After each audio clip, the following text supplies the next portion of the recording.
बंदी छोड़ सतगुरु रामपाल जी परमेश्वर जी की जय हो। सत्साई भाई और बहनों, दया पूज्य गुरुदेव भगवान की, सतगुरु रामपाल जी परमेश्वर जी की, जिनके विशेष आशीर्वाद से, शुभ आशीर्वाद से आप और हम सभी सत्सेवक भाई बहन साथ संगति से जुड़कर भक्ति मार्ग पर गुरुदेव के तत्व ज्ञान को आधार बनाकर मोक्ष प्राप्ति के लिए निरंतर आगे की ओर बढ़ रहे हैं। आज का वीडियो खास है, अहम है और हमें गहरी शिक्षा मिलेगी।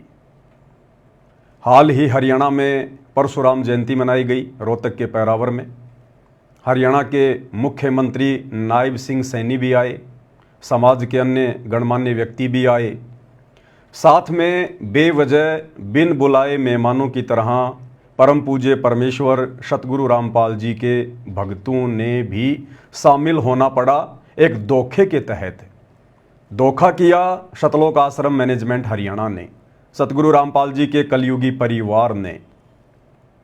परशुराम जयंती से ठीक एक दिन पहले रात्रि में अपने कोऑर्डिनेटर सिस्टम के माध्यम से भगत समाज को धोखा देकर सतलोक आश्रम धनाना में इकट्ठा किया गया कि आज गुरुदेव हिसार जेल से लाइव दर्शन देंगे 2 घंटे।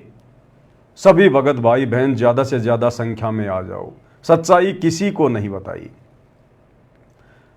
बेचारे भोले भाले भगत भाई बहन अपने गुरुदेव भगवान के दर्शनों की प्यासी आत्माएं दौड़ दौड़ कर चली आई और रात्रि में उन्होंने देखा कि हरियाणा रोडवेज की बसें इतनी ज़्यादा संख्या में आश्रम में क्यों आ रही हैं।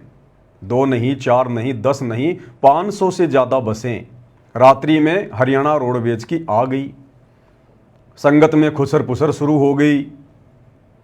पता चला कि कल परशुराम जयंती है और हम भक्तों को आश्रम मैनेजमेंट के द्वारा परशुराम जयंती में भेजा जाएगा राजनीतिक रैली को सफल बनाने के लिए। भाई और बहनों, इस विषय पर हम चर्चा करेंगे। ये छोटी मोटी घटना नहीं है। आम जनता के लिए तो परशुराम जयंती मनाना एक साधारण सी घटना है, हर साल वो लोग मनाते हैं।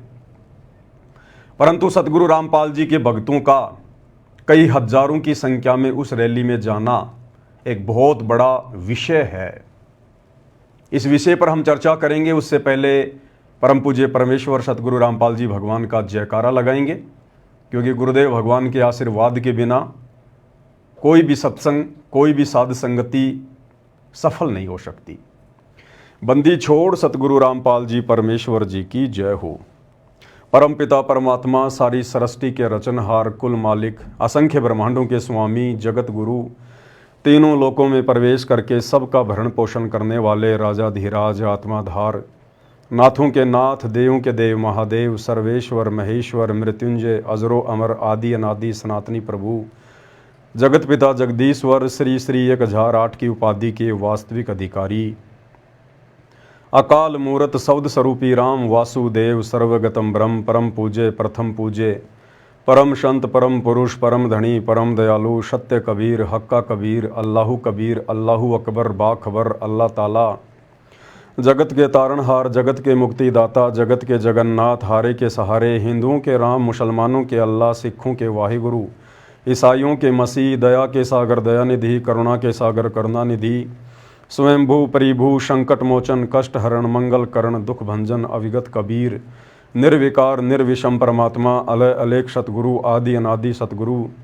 असली मर्यादा पुरुषोत्तम, असली राम, असली कृष्ण, असली घनश्याम, असली मुरारी, राजाओं के राजा, महाराजाओं के महाराजा, शहंशाहों के शहंशाह, सम्राटों के सम्राट, भगवानों के भगवान, अल्लाहों के अल्लाह, प्रभुओं के प्रभु, मसीहाओं के मसीह, सच्चे वाहिगुरु, बाबाओं के बाबा, पीरों के पीर, सेठों के सेठ, जगत सेठ, सावड़सा सेठ, सर्वगुण संपन्न, अनंत कोटि कलाओं के स्वामी, अनंत कोटि ब्रह्मांडों के नायक, योगियों में महायोगी, ध्यानियों में महाध्यानी, सिद्धों में परम सिद्ध, ज्ञानियों में तत्वज्ञानी, ब्रह्म ज्ञानी, महाज्ञानी, परम ज्ञानी, सर्वश्रेष्ठ ज्ञानी, विज्ञानी, युवा कबीर, समरथ कबीर, असमवात, अमित ओजा, सच्चे रहनुमा, करीम अल्लाह, सुभान अल्लाह, दुनिया के अंतिम पैगंबर, 8 सितंबर 1951 से गांव धनाना, जिला सोनीपत, हरियाणा, भारतवर्ष की पावन भूमि पे प्रकट रियल कल की भगवान श्री नारायण साकार हरि, श्री बाबा साहेब, नूर अनंत परमात्मा, सच्चे बाखबर, सच्चे दरवेश, संत शिरोमणि सतगुरु रामपाल जी परमेश्वर जी के चरण कमल में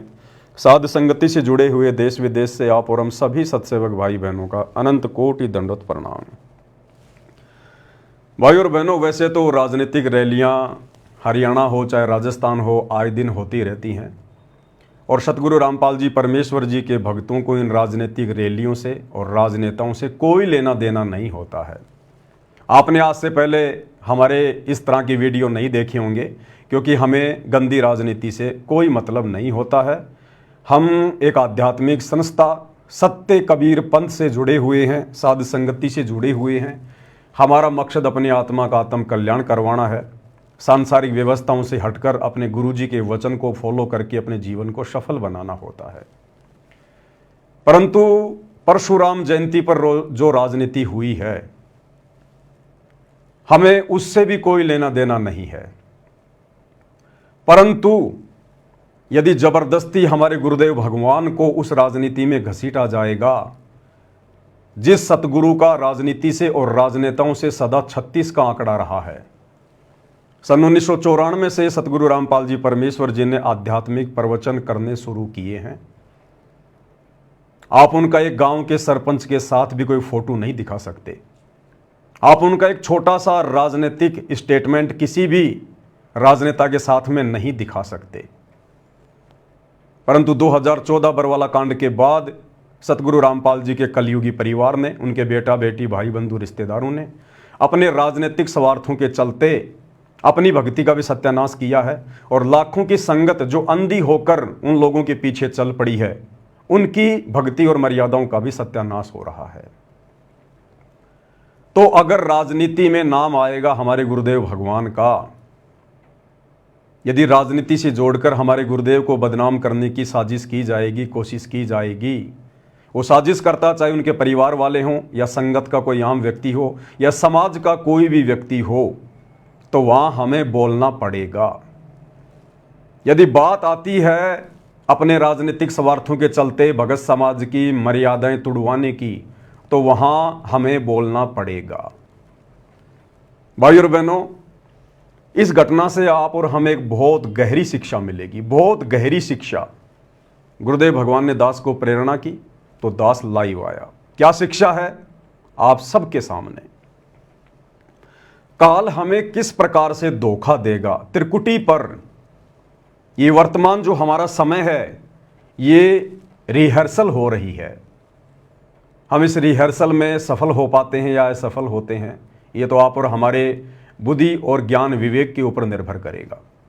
गुरुदेव ने तो सत्संग रूपी खीर खिलाने में कोई कसर नहीं छोड़ी, परंतु भगत समाज गुरुदेव के उस अमृत ज्ञान को अपने अंदर समा नहीं पाया और आज काल के जाल में फंसता जा रहा है, अपने ही भगत भाई बहनों के माध्यम से अंधविश्वास करके। जबकि ये अंधविश्वास, ये ब्लाइंड फेथ भक्ति मार्ग पर केवल अपने गुरुदेव भगवान पर करना होता है, उनके प्रवचनों पर करना होता है। किसी भगत के मनमाने आचरण पर ब्लाइंड फेथ नहीं करना होता है। तो काल हमें किस प्रकार से ठगेगा, क्योंकि ये दुनिया तो भाई और बहनों सांसारिक व्यवस्था में जी रही है। दुनिया अपने आप को बहुत ज़्यादा सियाना समझती है, परंतु ये दुनिया तो बहुत पीछे बाबा आदम के ज़माने में जी रही है।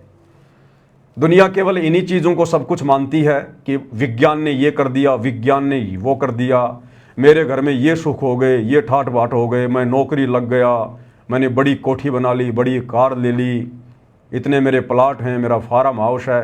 दुनिया केवल बस इन्हीं चीज़ों में उलझी हुई है और ये सारी की सारी चीज़ें हैं काल की, काल व्यवस्था।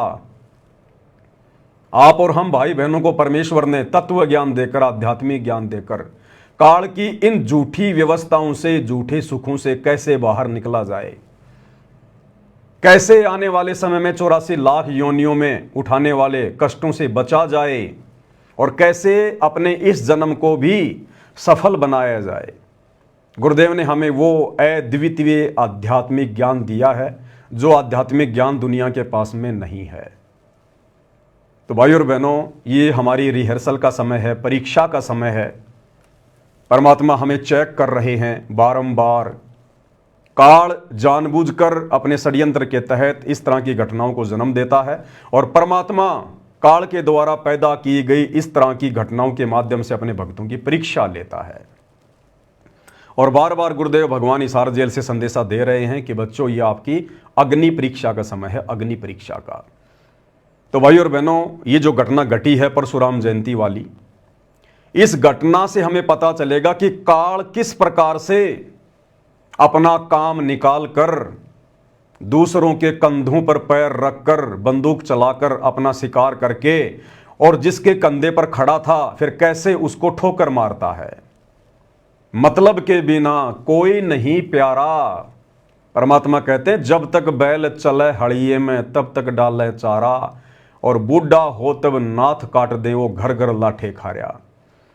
तो जैसे ही हरियाणा के एक मंत्री अरविंद शर्मा का राजनीतिक स्वार्थ पूरा हुआ, शतलोक आश्रम मैनेजमेंट हरियाणा के माध्यम से गुरुदेव के कलयुगी बेटों को, गुरुदेव के भाई को मोहरा बनाया गया परशुराम जयंती वाले दिन हरियाणा के मुख्यमंत्री की रैली को सफल बनाने के लिए। और जब ये बात हरियाणा में छिड़ी, लोगों ने अरविंद शर्मा के इंटरव्यू लेने शुरू किए, तो किस प्रकार से हरियाणा के मंत्री अरविंद शर्मा ने अपना पल्ला झाड़ लिया। संत रामपाल जी के भक्तों के कारण जिस रैली को उन्होंने सफल बनाया, उसने सतगुरु रामपाल जी का नाम तक नहीं लिया। अन्य संतों और पंथों की प्रशंसा की कि वो रैली में आए, उन्होंने रैली को सफल बनाया, परंतु संत रामपाल जी के भगत जो तकरीबन 50,000 से ज़्यादा संख्या में गए थे, उनका कोई नाम तक नहीं। और उल्टा सतगुरु रामपाल जी के भक्तों के सिर पर मटका फोड़ दिया कि हमने नहीं बुलाया, हमने नहीं बुलाया। क्या कहा मंत्री अरविंद शर्मा ने कि हमने तो सभी को रुक्का मारकर सामूहिक रूप से न्योता दिया था, हमने किसी को पर्सनली इनवाइट नहीं किया। और परशुराम जयंती में वो लोग आए हैं जिन लोगों की परशुराम में आस्था थी, जो लोग परशुराम को अपना भगवान मानते हैं, हमने किसी को नहीं बुलाया। जबकि ये जग जाहिर है, सतलोक आश्रम मैनेजमेंट हरियाणा को भी पता है, भक्तों को भी पता है कि सतलोक आश्रम धनाना में 500 से ज्यादा बसें उसी मंत्री अरविंद शर्मा ने भेजी थी। अगर उन्हें कोई मतलब ना होता, अगर स्पेशल ना बुलाया होता, तो 500 बसें सतलोक आश्रम धनाना में हरियाणा रोडवेज की क्यों भेजी गई। लेकिन भाई और बहनों, काल इसी प्रकार से ठगता है। एक बहुत गहरी शिक्षा है ये। हम सत्सेवक भाई बहनों ने बहुत गहरी शिक्षा लेनी है कि हम निकट भविष्य में इस प्रकार की गलतियां ना करें, जो गलतियां दिन प्रतिदिन करके सतलोक आश्रम से जुड़े हुए भाई बहन करते जा रहे हैं और अपनी भक्ति का सत्यानाश करवा रहे हैं। तो जब मंत्री अरविंद शर्मा का इंटरव्यू लिया एक यूट्यूबर ने, तो किस प्रकार से उन्होंने जवाब दिया और अपना पल्ला झाड़ लिया कि भैया हमने किसी को नहीं बुलाया, हमने रामपाल जी के भक्तों को नहीं बुलाया, हमने तो सबको रुक्का मार के सामूहिक रूप से न्योता दिया था। और भैया इस रैली में तो वो आए हैं जिनकी आस्था परशुराम में थी।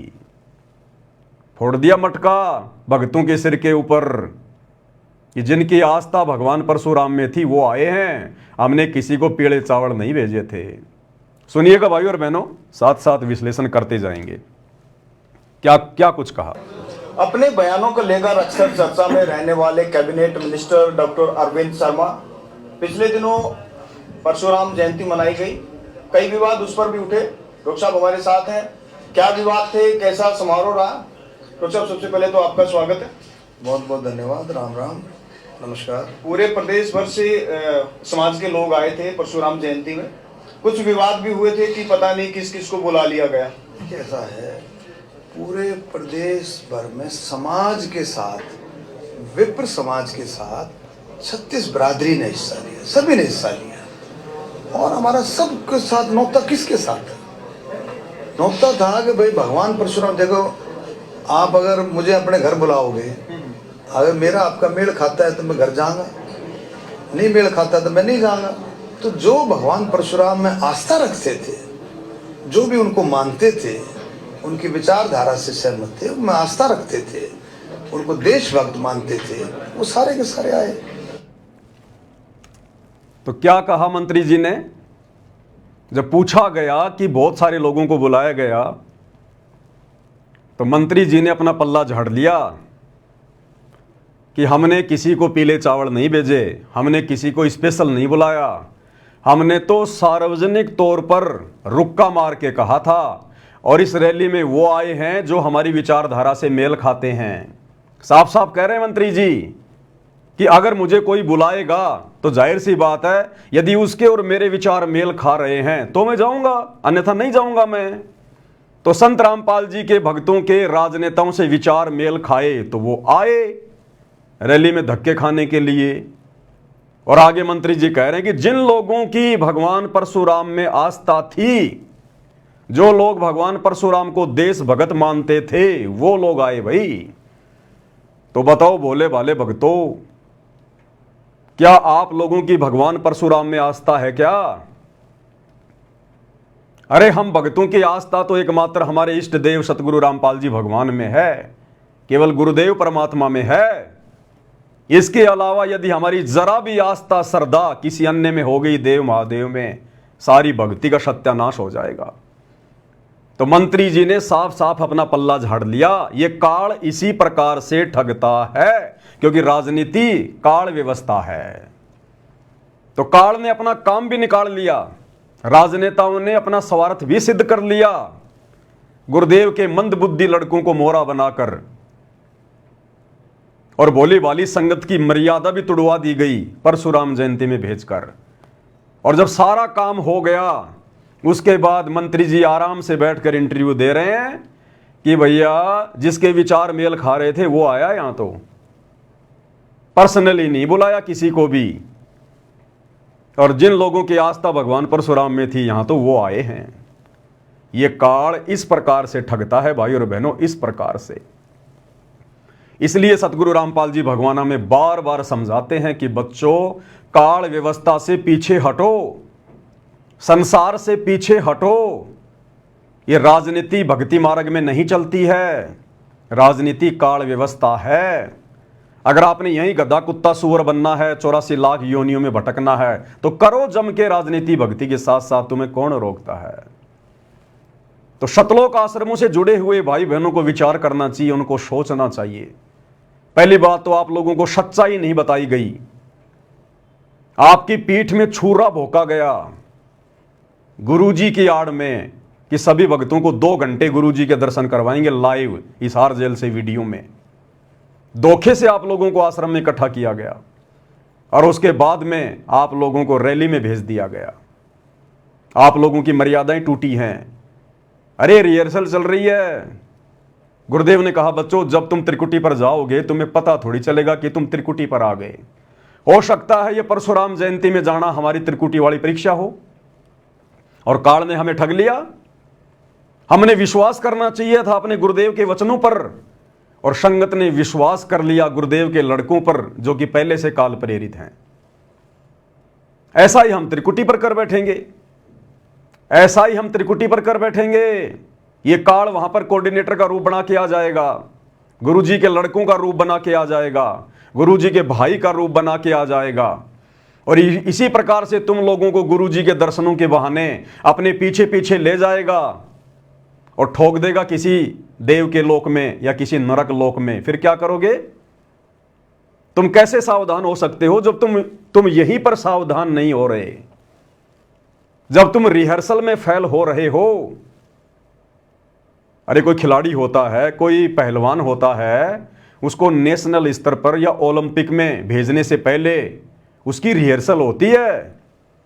तो ये हमारी रिहर्सल चल रही है कि हम त्रिकुटी की परीक्षा में पास होने के लायक हैं या नहीं हैं। तो भला हम कैसे पास हो सकते हैं त्रिकुटी की परीक्षा में?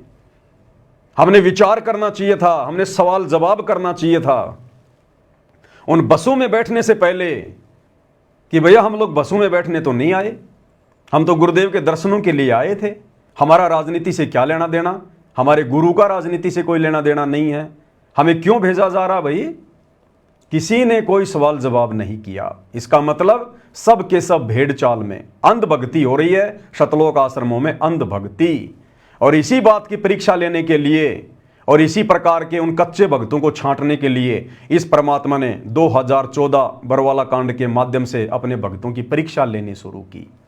आज हिसार जेल में बैठकर वो परम शक्ति यही तो देख रही है कि मेरे कितने हैं और काल के कितने हैं।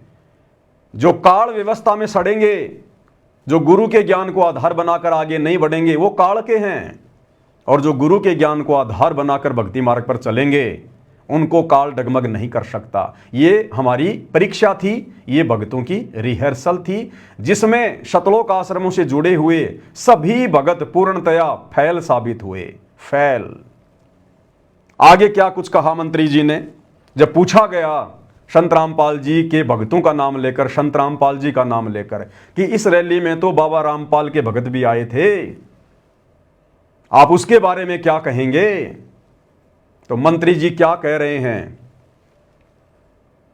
जिन बाबा रामपाल के मंदबुद्धि भक्तों ने इस रैली को सफल बनाया भीड़ के रूप में, उनका कोई नामो निशान तक नहीं, संत रामपाल जी की कोई प्रशंसा नहीं। अन्यथा मंत्री जी को तो धन्यवाद करना चाहिए था कि बाबा रामपाल का हम बारंबार धन्यवाद करते हैं, जो उन्होंने 500 बसों में अपने भक्तों को बैठाकर हमारी रैली को सफल बनाया। पूरा हरियाणा प्रदेश जानता है। उसके बावजूद भी मंत्री जी ने सतगुरु रामपाल जी का नाम तक नहीं लिया, क्योंकि जब काल का सवार सिद्ध हो जाता है तो फिर वो यही करता है। अरे गुरुदेव ने हमें सृष्टि रचना में बताया कि जब काल का और परमात्मा का जोगजीत रूप में आमना सामना हुआ तो काल ने बहुत सारे वचन भरवा लिए, और जब सारे वचन परमात्मा ने दे दिए, तथास्तु तथास्तु, अंत में काल खिलखिलाकर हंसने लगा कि जाओ जोग जीत संसारा, जीवन माना कहा तुम्हारा। अर्थात जैसे ही इस काल का सवार सिद्ध होता है फिर ये किसी का सगा नहीं है। तो मंत्री जी का सवार सिद्ध हो गया। अब मंत्री जी इंटरव्यू में बाबा रामपाल जी का नाम तक लेने से शर्मा रहे हैं। नाम तक लेने से राधा स्वामी का नाम ले दिया, धूणी दास के भक्तों का नाम ले दिया, अन्य कबीर पंथियों का नाम ले दिया, छुडानी धाम का नाम ले दिया कि वहां से भी भगत आए, परंतु सतगुरु रामपाल जी का और उनके भक्तों का रिंचक भी नाम नहीं लिया गया, जबकि सबसे ज्यादा संख्या में बाबा रामपाल के ही मंदबुद्धि भगत उस रैली में गए थे। क्या कुछ कह रहे हैं मंत्री जी, आगे ध्यान से सुनिएगा। आप अगर मुझे अपने घर बुलाओगे, अगर मेरा आपका मेल खाता है तो मैं घर जाऊंगा, नहीं मेल खाता तो मैं नहीं जाऊंगा। तो जो भगवान परशुराम में आस्था रखते थे, जो भी उनको मानते थे, उनकी विचारधारा से सहमत थे, उनमें आस्था रखते थे, उनको देशभक्त मानते थे, वो सारे के सारे आए। रामपाल जी के अनुयायी देखिए देखो ऐसा है, देखो सुनो छोटा सा एक सेकंड है, सुरेंद्र तेरी सुन ले, मुश्किल कर सुन ले, तेरी सारा सवाल ये ऐसा है। देखो रैली में हमने रुक्का मार कर नोता दिया था भाई, सब आओ दिया था नहीं, सब आओ भाई। रैली में जो भी भगवान परशुराम प्रेमी है वो सब आओ, कहा था नहीं कहा था। और आपने देखा होगा स्टेज पर कितने सारे महानुभाव, संत महानुभाव बैठे थे स्टेज पर। आप ये भी कह सकते हो जी वो कैसे आ गए महानुभाव। सुन तो राधा, एक मिनट, राधा स्वामी सुन तो राधा स्वामी, कबीर पंथी। आपको शायद इस बात का मुझे समझ में नहीं आता, आपको इस बात का पता ही नहीं, मेरा परिवार कबीर पंथी, आपको पता है। हमने जो शब्द गुआया आपने सुना, वो आपने शब्द सुना ही नहीं सुना, आप थे ही नहीं वहां पर। सुनना भाई, आपने शब्द सुना, वो मुणक गांव का रविदासिया संत था, संत धूणीदास जी। अब आपको वो कैसे आया, उसके पंथ, उसके धूणीदास जी कम से कम 500 शिष्य आ रहे थे। क्या कह रहे हैं मंत्री जी, सबकी तारीफ कर दी मंत्री जी ने कि मुणक गांव के और धूणीदास संत के भी शिष्य आए हुए थे, कबीर पंथी भी आए हुए थे, छुडानी वाले भी आए हुए थे, राधा स्वामी वाले भी आए हुए थे, परंतु सतगुरु रामपाल जी का और उनके मंदबुद्धि भक्तों का जिक्र भी नहीं, जिन्होंने रैली को सफल बनाया। और मंत्री जी कह रहे मैं कबीर पंथी हूं, जबकि सबको पता है कि मंत्री जी नकली कबीर पंथी हैं।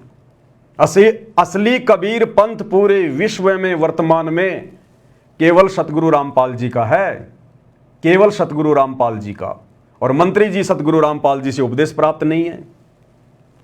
तो सबकी प्रशंसा कर दी, सबकी बुरी बुरी तारीफ कर दी, परंतु सतगुरु रामपाल जी का नामो निशान नहीं। इसको कहते हैं काल ऐसे धोखा देता है जब उसका स्वार्थ पूरा हो जाता है। आप और हम भाई बहनों ने शिक्षा लेकर आगे बढ़ना है। ये संसार हमें कुछ नहीं देने वाला, ये राजनेता हमें कुछ नहीं देने वाले। ये काल व्यवस्था है, जैसे इनका स्वार्थ पूरा होगा ये ठोकर मारेंगे, ठोकर, जैसे कि वर्तमान में मारी जा रही है मंत्री जी के द्वारा सतगुरु रामपाल जी को और उनके भक्तों को।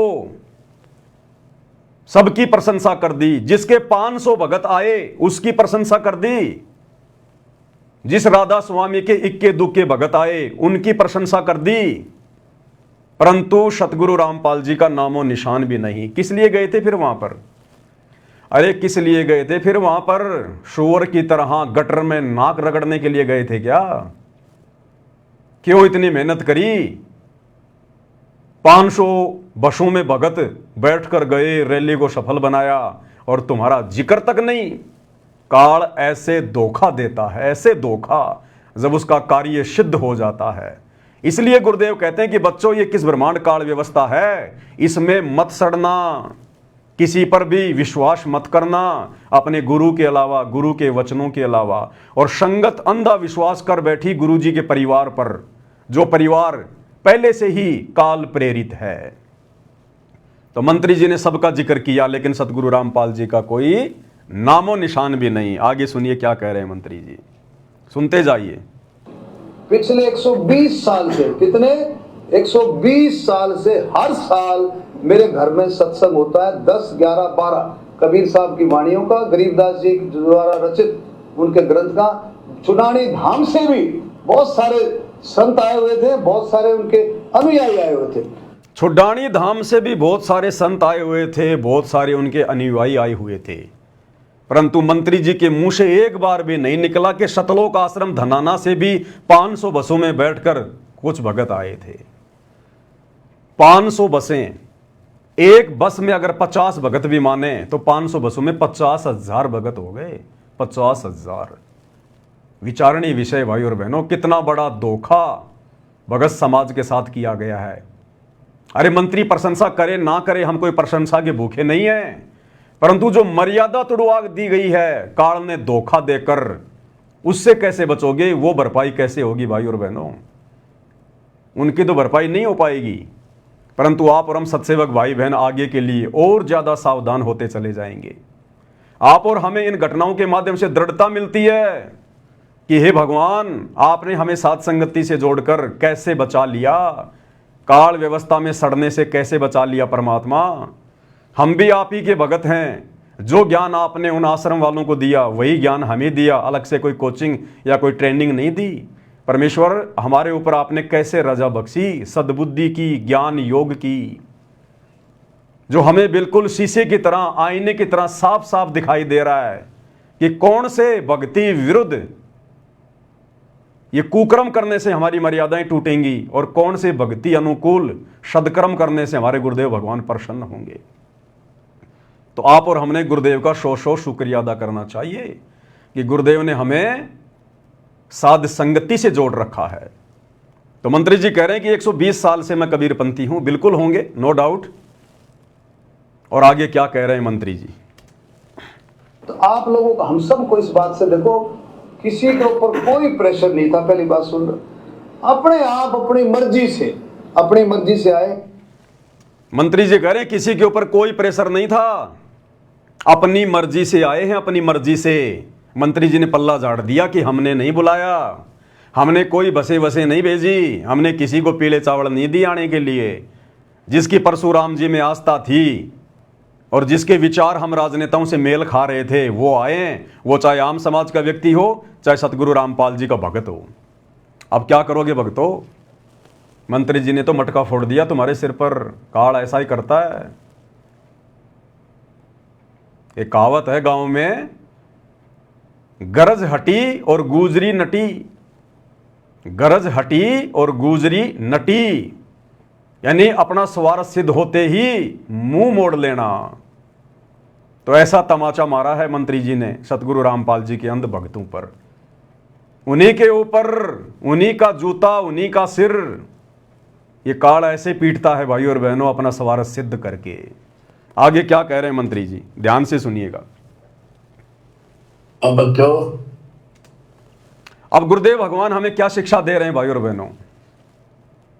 ये हिसार जेल से आया हुआ विशेष संदेश है, विशेष संदेश नंबर 45।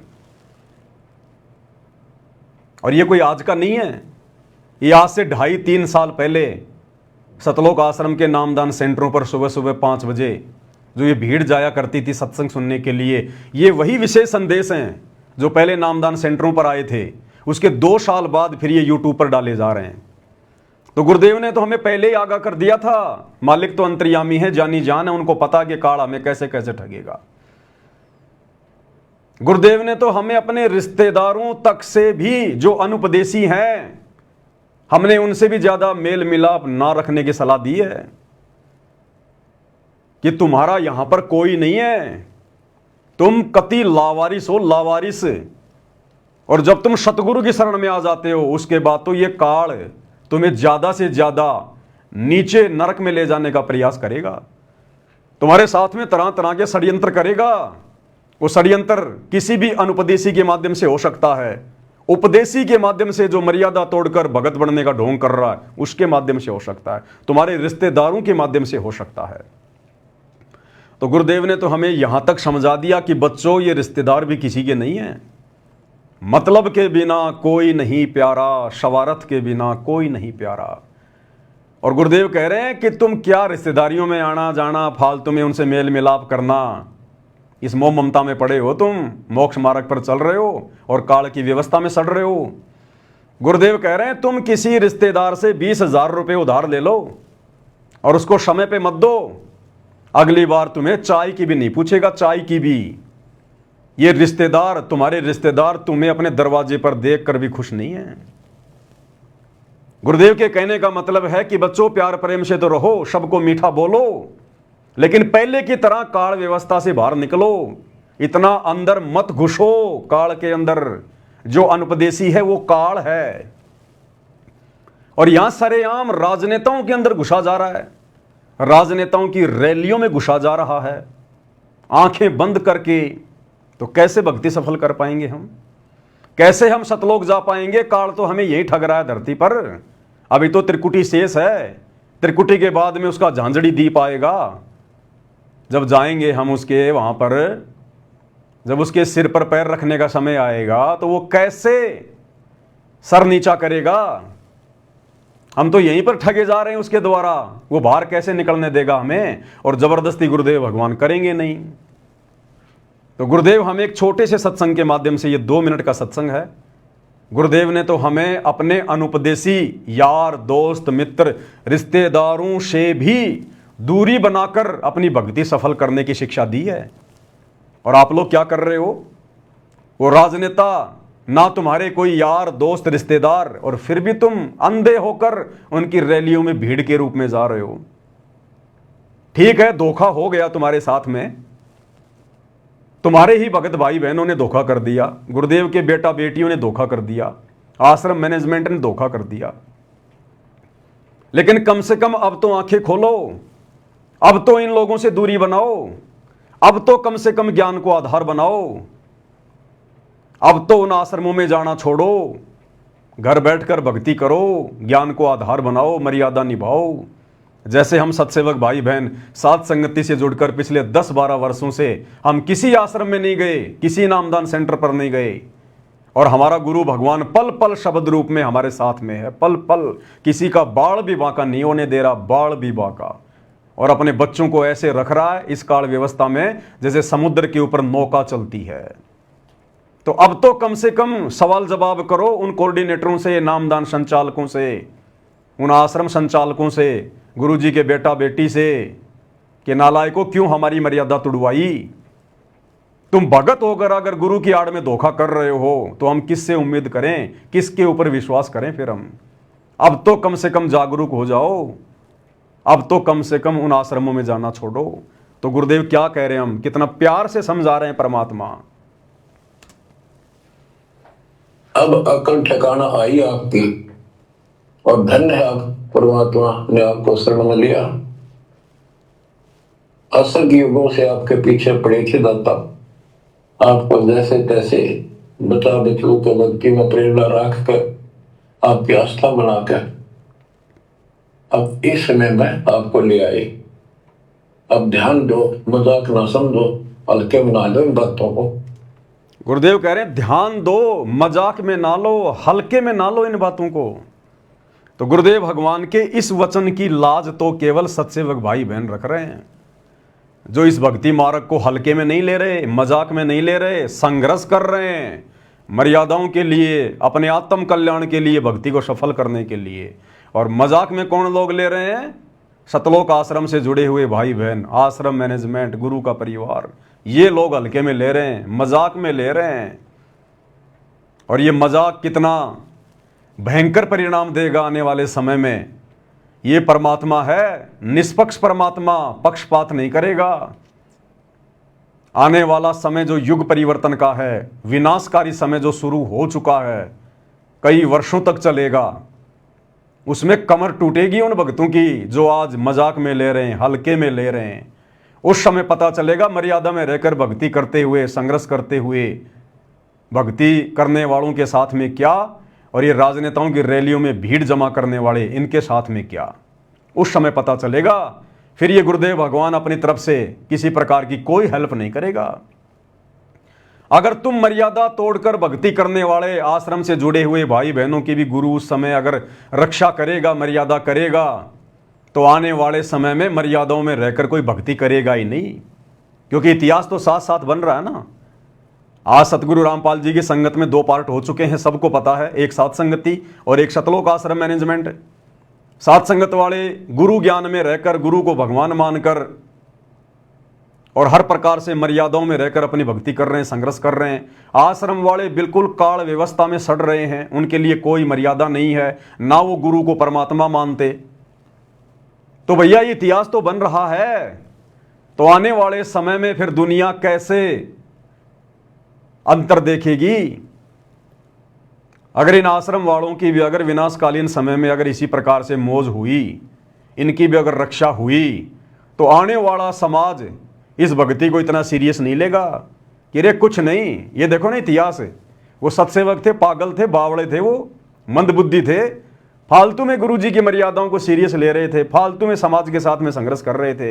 ये देखो ये सतलोक आश्रम से जुड़े हुए अंध भगत दिन रात मर्यादा तोड़ रहे थे। ये गुरु जी की मर्यादाओं के विरुद्ध इन्होंने धनाना गांव में 1 करोड़ रुपए की लागत से गांव वालों को खुश करने के लिए बैडमिंटन का स्टेडियम बनवा दिया। और इनका देखो बाड़ी बाका नहीं हो रहा।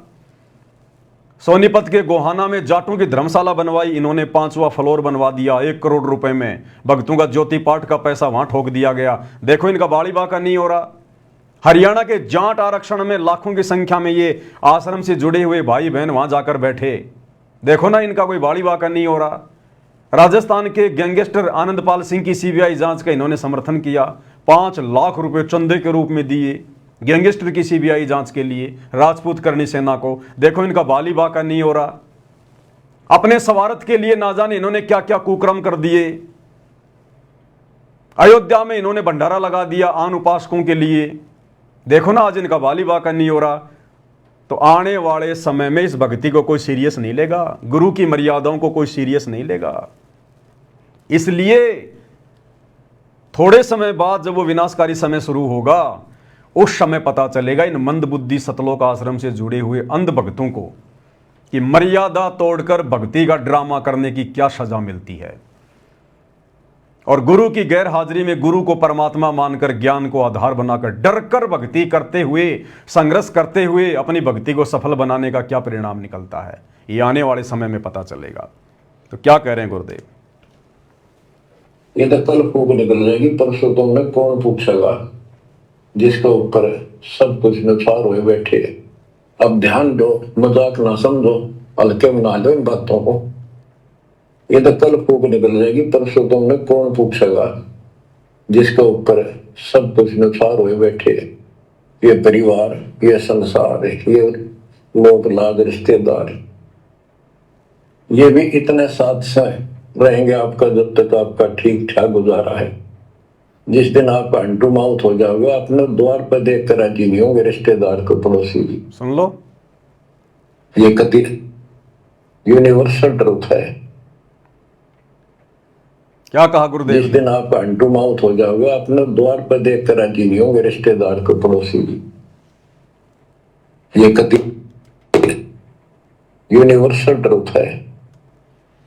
गुरुदेव कह रहे हैं जिस दिन तुम हैंड टू माउथ हो जाओगे, यानी अपने रिश्तेदारों के किसी मतलब के नहीं रहोगे, ये रिश्तेदार तुम्हें अपने घर के दरवाजे पर देखकर भी खुश नहीं होंगे जिनके ऊपर तुम चौड़े हुए बैठे हो। तो जब रिश्तेदार ऐसा कर सकते हैं, क्योंकि परमेश्वर कह रहे हैं सात वचन पलटे नहीं पलट जाए ब्रह्मांड, ये अंतर्यामी भगवान है, और कह रहे हैं यूनिवर्सल ट्रूथ है, सार्वभौमिक सत्य है, ये झूठ रिंचक भी नहीं है। तो जब रिश्तेदार ऐसा कर सकते हैं, राम समाज में कर रहे हैं, हम देख रहे हैं ना, तो ये राजनेता हमारे लगते क्या हैं? गुरु का परिवार हम भक्तों का लगता क्या है? आज तुम इन आश्रमों में जा जाकर आर्थिक रूप से और शारीरिक रूप से इनका सहयोग कर रहे हो, इसलिए तुम्हें लड्डू जलेबी बर्फी खिला रहे हैं। तुम कल को सारे साथ संगति से जुड़ जाओ, ये तुम्हारा मुंह देखकर खुश नहीं है, मुंह देखकर भी। तो ये परमेश्वर कह रहे हैं कि जब तुम कल को हैंड टू माउथ हो जाओगे ना, ये तुम्हें अपने दरवाजे पर देखकर खुश नहीं होंगे। तो बताओ, राजनेता तो हमारे लगते ही क्या हैं? वो तो रिश्तेदार भी नहीं है जिनकी रैली को सफल बनाने के लिए तुम लोग भेड़ के रूप में वहां चले गए।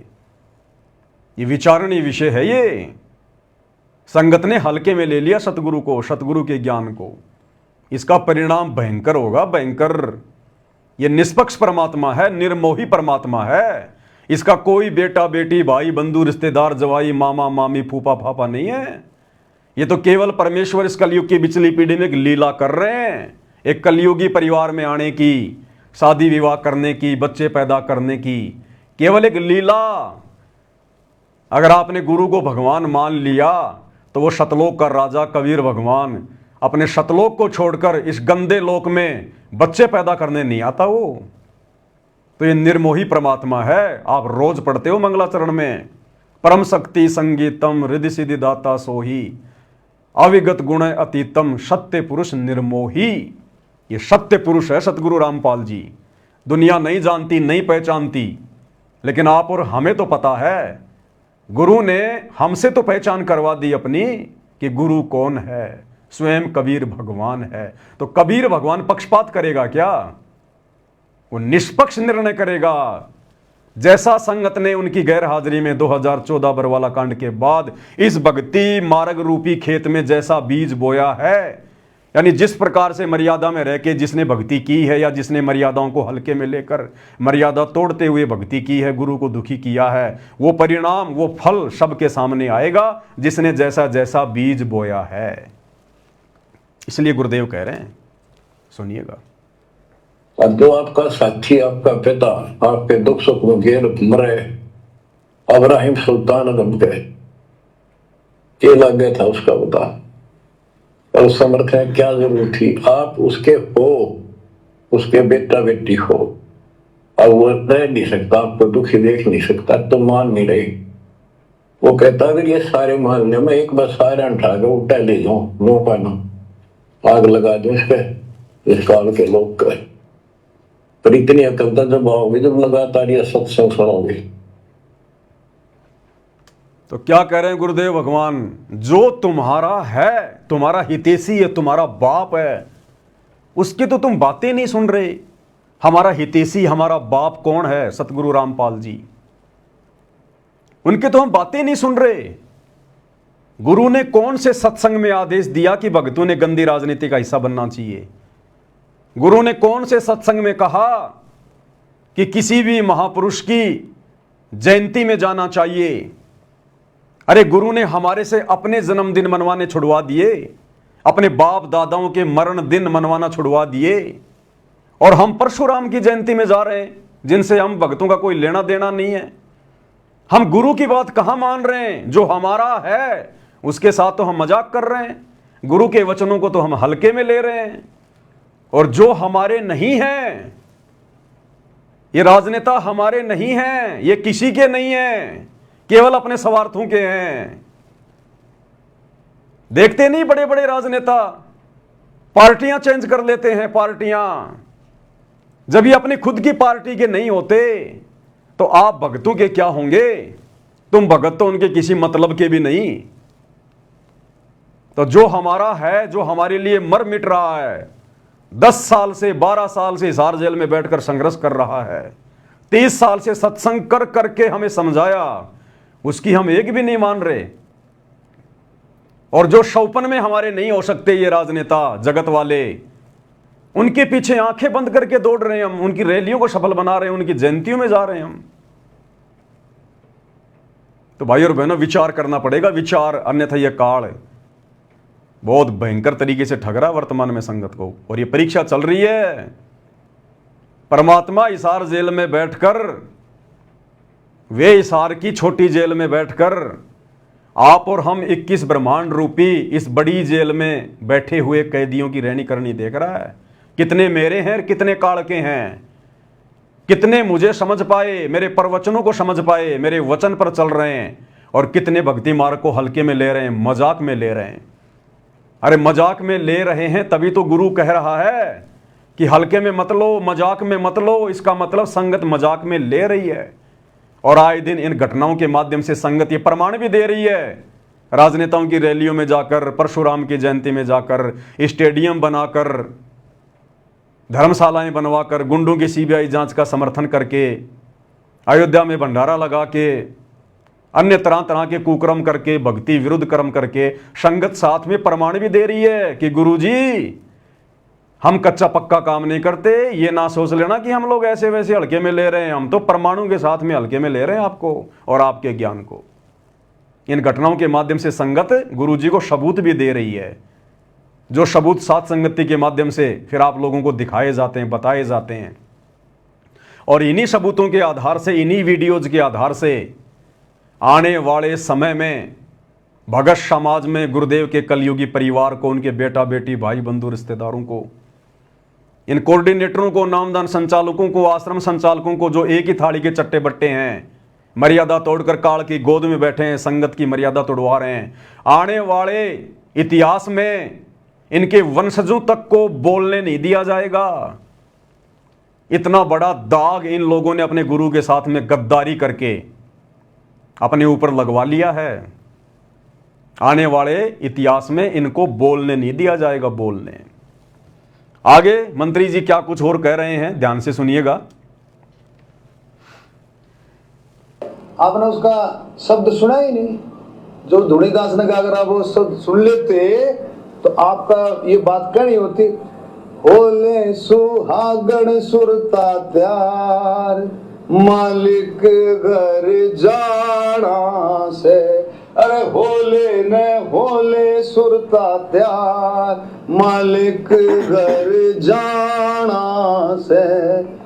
नाले धोले ओढ़ पैर ले कर 16 श्रृंगार। इस गहरा समझना, इसका शब्द का मतलब समझना। नाले धोले ओढ़ पैर ले कर 16 श्रृंगार। अरे आज नहीं तो तड़के परसों आएंगे तेरे लेवनहार, मालिक घर जाना से। ये शब्द किसने गाया? ये धुनीदास जी ने, कबीरपंथी। अरे मंत्री जी एक बार बोल देते। धुनीदास जी से ज्यादा तो ये शब्द सतगुरु रामपाल जी ने गाया। सतगुरु रामपाल जी ने, कबीरपंथी धुनीदास जी ने गाया ये शब्द। सतगुरु रामपाल जी का कोई नामो निशान नहीं, क्योंकि मंत्री जी को शर्म आ रही है। शर्म आ रही है मंत्री जी को कि जेल में बैठे हुए एक व्यक्ति का मैं कैसे नाम लूं। जब ये वीडियो हरियाणा की जनता में जाएगा तो लोग क्या सोचेंगे मेरे बारे में, कि एक जेल में बैठे हुए, देशद्रोह का मुकदमा लगवाकर जेल में बैठे हुए व्यक्ति की मंत्री जी प्रशंसा कर रहे हैं। जनता मेरे बारे में क्या सोचेगी? मंत्री जी अपनी इज्जत रक्षा के लिए सतगुरु रामपाल जी का नाम तक नहीं ले रहे, जबकि धूणी दास जी से ज्यादा शब्द ये सतगुरु रामपाल जी ने अपने प्रवचनों में गाया, संगत में गाया। और कबीर परमात्मा का ये शब्द है जो धूणी दास जी ने गाया, कैसा सिला दिया तूने मेरे प्यार का, यार ने ही लूट लिया घर यार का। जैसे ही राजनेताओं का सवार सिद्ध हुआ, रैली समाप्त हुई, कोई नामो निशान नहीं संत रामपाल जी का, ना उनकी संगत का। और जाओ रैलियों में और कराओ अपने गुरु जी की बदनामी, तोड़ो अपनी मर्यादाएं जम के। गुरु यही देख रहा है बैठा बैठा कि ये काल इनको कितना नीचे गिरा सकता है, ये लोग मूर्खता की किस हद तक पराकाष्ठा पार कर सकते हैं। तो मंत्री जी कह रहे हैं कि आपने वो शब्द सुना ही नहीं जो धूणी दास जी ने गाया, कबीर पंथी ने। और मंत्री जी वो शब्द गा रहे हैं कि होले सुहागन सुनता त्यार मालिक घर जाना है, नाले धोले ओढ़ पैर ले कर सोला श्रृंगार, आज नहीं तो तड़के परस्यों आवेंगे तेरे लणी हार, मालिक घर जाना है। और मंत्री जी कह रहे हैं इसकी गहराई को समझना, जबकि इस शब्द की गहराई का मंत्री जी को भी नहीं पता। अगर इस शब्द की गहराई का मंत्री जी को पता होता तो मंत्री पद को 2 मिनट में ठोकर मार देते, 2 मिनट में, और भक्ति मार्ग में आ जाते, यथार्थ कबीर पंथ में। अब मंत्री जी को भी इसका मतलब समझाएंगे और वीडियो देख रहे भाई बहनों को भी इसका मतलब समझाएंगे, जो शब्द सतगुरु रामपाल जी ने गाया भी और बखूबी समझाया भी। तो गुरुदेव के आशीर्वाद से ये पवित्र पुस्तक छपी है, सतगुरु शब्द महिमा संग्रह। इसमें लगभग गुरुदेव के ज़्यादातर शब्दों को संग्रहित किया गया है। तो गुरुदेव की महिमा करते हैं। मंत्री जी ने हमें एक मौका दे दिया, क्योंकि मंत्री जी तो सामने वाले को इस शब्द का अर्थ समझा नहीं पाए, लेकिन आप और हम सतगुरु रामपाल जी के भक्तों को जिस प्रकार से गुरुदेव ने समझाया है, हम समझाने का प्रयास करेंगे। बंदी छोड़ सतगुरु रामपाल जी परमेश्वर जी की जय हो। होले सुहागन सुरता त्यार मालिक घर जाना है तू तो, होले सुहागन सुरता त्यार मालिक घर जाना है तेरा, सुन शिखर भर तार मालिक घर जाना है तेरा, सुन शिखर भर तार मालिक घर जाना है। परमात्मा आत्मा को जगा रहे हैं, आत्मा को चेता रहे हैं कि हे प्यारी आत्मा, तुझे असंख्य जन्म हो गए इस काल की गंदी राजनीति में, गंदी व्यवस्था में सड़ते हुए। कितनी बार तू राजा बना, महाराजा बना, देव पद को प्राप्त हुआ, ब्रह्मा विष्णु महेश तक के पद भी तूने प्राप्त किए हैं। तू सुरग भी गया, महासुरग भी गया। उसके बाद इस काल ने तेरे को लक 84 में गधा कुत्ता सुअर भी बनाया। करोड़ों जन्म तेरे राजा के हुए, कोटि जन्म तू राजा की न मिटी न मन की आशा, भिक्षुक होकर दर दर घूम लिया, मिला न निर्गुण राशा। अर्थात ये आत्मा युगों युगों से हर प्रकार से दुखी हो चुकी है, भक्ति कर करके, तपस्याएं कर करके, हर प्रकार के यत्न किए परमात्मा प्राप्ति के लिए, लेकिन वो परमात्मा नहीं मिला। और जब वो परमात्मा आता है गुरु रूप में, सतगुरु रूप में, उस समय परमात्मा ज्ञान देता है, तत्व ज्ञान देता है, सृष्टि रचना बताता है, शास्त्रों का निष्कर्ष निकाल के बताता है। और उसके बाद गुरुदेव फिर उन आत्माओं को कहता है कि होले सुहागण सुरता त्यार, सुरता यानी आत्मा, कि इतने वचन सुनकर, इतने प्रवचन सुनकर, इतना ज्ञान लेकर, इस काल के दुखों से परिचित होकर, हे आत्मा अब तो तू तैयार हो जा उस मालिक के घर चलने के लिए, शतलोक चलने के लिए। तेरा भरतार, तेरा पति, आत्मा का पति परमेश्वर कबीर साहेब, जो वर्तमान में सतगुरु रामपाल जी के रूप में धरती पर प्रकट हैं। परमेश्वर कह रहे हैं तेरा पति गुरु रूप में भूमिका करते हैं परमात्मा अपने आप को छुपाते हुए, और कह रहे हैं तेरा पति, तेरा परमेश्वर शून्य शिखर में, सबसे ऊपर टॉप मोस्ट पैलेस पर, शतलोक में बैठा है वो कबीर परमात्मा सिंहासन पर। चल मेरे साथ में, वहां जी भर के उसके दर्शन करना, उसकी सेवा करना, अखंड सुख भोगना शतलोक में। वहां ना गधा बनना, ना कुत्ता बनना, ना सुअर बनना, ना कोई राजनेता बनना, ना कोई रैलियों की चिंता, कोई टेंशन नहीं वहां पर। तो आत्मा को जगा रहे हैं।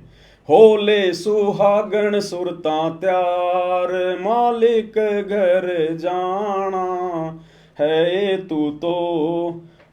होले सुहागण सुरता त्यार, मालिक घर जाना है तेरा, सुन शिखर भर तार, मालिक घर जाना है। अब आगे जो लाइन मंत्री जी ने गा के सुनाई लेकिन अर्थ नहीं बताया। नाले धोले ओड पैर लेकर 16 श्रृंगार, नाले धोले ओड पैर लेकर 16 श्रृंगार, आज नहीं तो तड़के परस्यों आवेंगे तेरे लैणी यार, मालिक घर जाना है तू तो।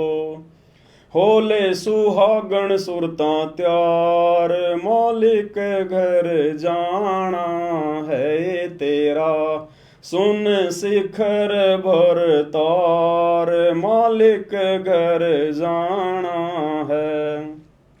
क्या कह रहे हैं परमात्मा? नाले धोले ओड पैर ले। अब ये नहाना क्या है? गुरुदेव ने बताया, सत्संग रूपी सरोवर में नहा ले डुबकी लगा लगा के। सत्संग के प्रवचन सुनकर अपना सारा मैल साफ कर ले। नाले धोले, धोले यानी अपनी आत्मा के उन मैल को साफ कर ले। अपने पाप कर्मों को सच्चे सतगुरु से नाम लेकर उन सारे पाप कर्मों को साफ कर ले। आत्मा की गंदगी को हटा ले जो जंग की तरह जमी हुई है असंख्य युगों से। नाले धोले ओढ़ पैर ले। ओढ़ना और पैरना क्या है? ओढ़ना और पैरना ये सील, संतोष, विवेक, दया, अक्षमा, परमेश्वर कहते हैं इन सबको अपने ऊपर धारण कर। नाले धोले ओढ़ पैर ले कर 16 श्रृंगार। ये नकली हार श्रृंगार को त्याग दे, ये किसी काम का नहीं है। जब तक ये 20-30 साल की जवानी है तब तक ये सजना सवरना, हार श्रृंगार करना, सोना चांदी अच्छा लगता है। उसके बाद में कुछ नहीं। शीशे में मुंह देखना भी बूढ़ा आदमी, बूढ़ी औरत पसंद नहीं करती। तो परमात्मा कहते हैं ये तो नकली जवानी है और ये नकली हार श्रृंगार हैं। इन नकली हार श्रृंगार को छोड़ दे, भक्तों को शोभा नहीं देते। साधु सोई जो सीधा चाल है। और मालिक कह रहे हैं नाले धोले ओढ़ पैर ले कर 16 श्रृंगार। आत्मा के 16 श्रृंगार, आत्मा के 16 आभूषण जिनके बारे में दुनिया जानती भी नहीं है। लेकिन ये आत्मा के 16 श्रृंगार, 16 आभूषण आत्मा उस समय धारण कर पाएगी जब ये नकली हार श्रृंगार को उतारेगी, सोने चांदी आर्टिफिशियल ये ज्वेलरी वगैरह को पहनना छोड़ेगी। अरे परमेश्वर ने हमें इतना सुंदर मनुष्य शरीर दिया है, जिसका जैसा संस्कार था वैसा उसका रंग रूप है। परमेश्वर ने कोई कमी बना के हमें मां के गर्भ से बाहर भेजा है क्या? जो हम गहने वाने पहन के, बिंदी सिंदूर लगा के, मेकअप माकअप करके हम और ज्यादा सुंदर दिखने की चाहत में घूमते रहते हैं। क्या भगवान ने मां के पेट में हमारे को बनाते समय, इस चोले को बनाते समय कोई कमी छोड़ दी क्या? क्या हम भगवान से भी ज्यादा समझदार हैं क्या? अगर नाक में ये नथ पहनने से और गले में हार पहनने से, माथे पर बिंदी लगाने से, सिंदूर लगाने से, कान में यदि सोने चांदी के वो कुंडल पहनने से अगर ज्यादा सुंदर लगते हैं तो वो भगवान मां के गर्भ में एक एक छेद निकाल के भेज देता। वो परमात्मा तो सोने चांदी के आभूषण भी लगा के भेज देता मां के गर्भ से। महाभारत के युद्ध में आपने वो कर्ण को तो देखा होगा, सोने का कवच था उसका, सोने का कवच, पैदाइशी सोने के कुंडल थे उसके, पैदाइशी। क्या परमात्मा आप और हमारे लगा के नहीं भेज सकता था? लेकिन हम बिना ज्ञान के, बिना आध्यात्मिक ज्ञान के, परमात्मा के द्वारा जो रचना की गई है स्त्री या पुरुष की मां के गर्भ में, हम उसमें छेड़खानी करते हैं। नाक में छेद निकलवा लिया, कान में निकलवा लिया, तरह तरह के आभूषण धारण कर लिए। ये परमेश्वर की बेइज्जती करना है कि आपको ढंग से मूर्ति बनानी नहीं आई मां के गर्भ में, आपने सुंदर बना के नहीं भेजा। सुंदर तो अब लगेंगे हम ये काल के नकली आभूषण पहन के। इसलिए आम समाज पहने तो पहने, जो लोग भक्तिहीन हैं, नकली भक्ति कर रहे हैं, जिनको भक्ति और भगवान की ABCD का भी नहीं पता, वो तो जो मर्जी पहने, जो मर्जी खाएं, जो मर्जी करें, उनसे हमें कोई लेना देना नहीं।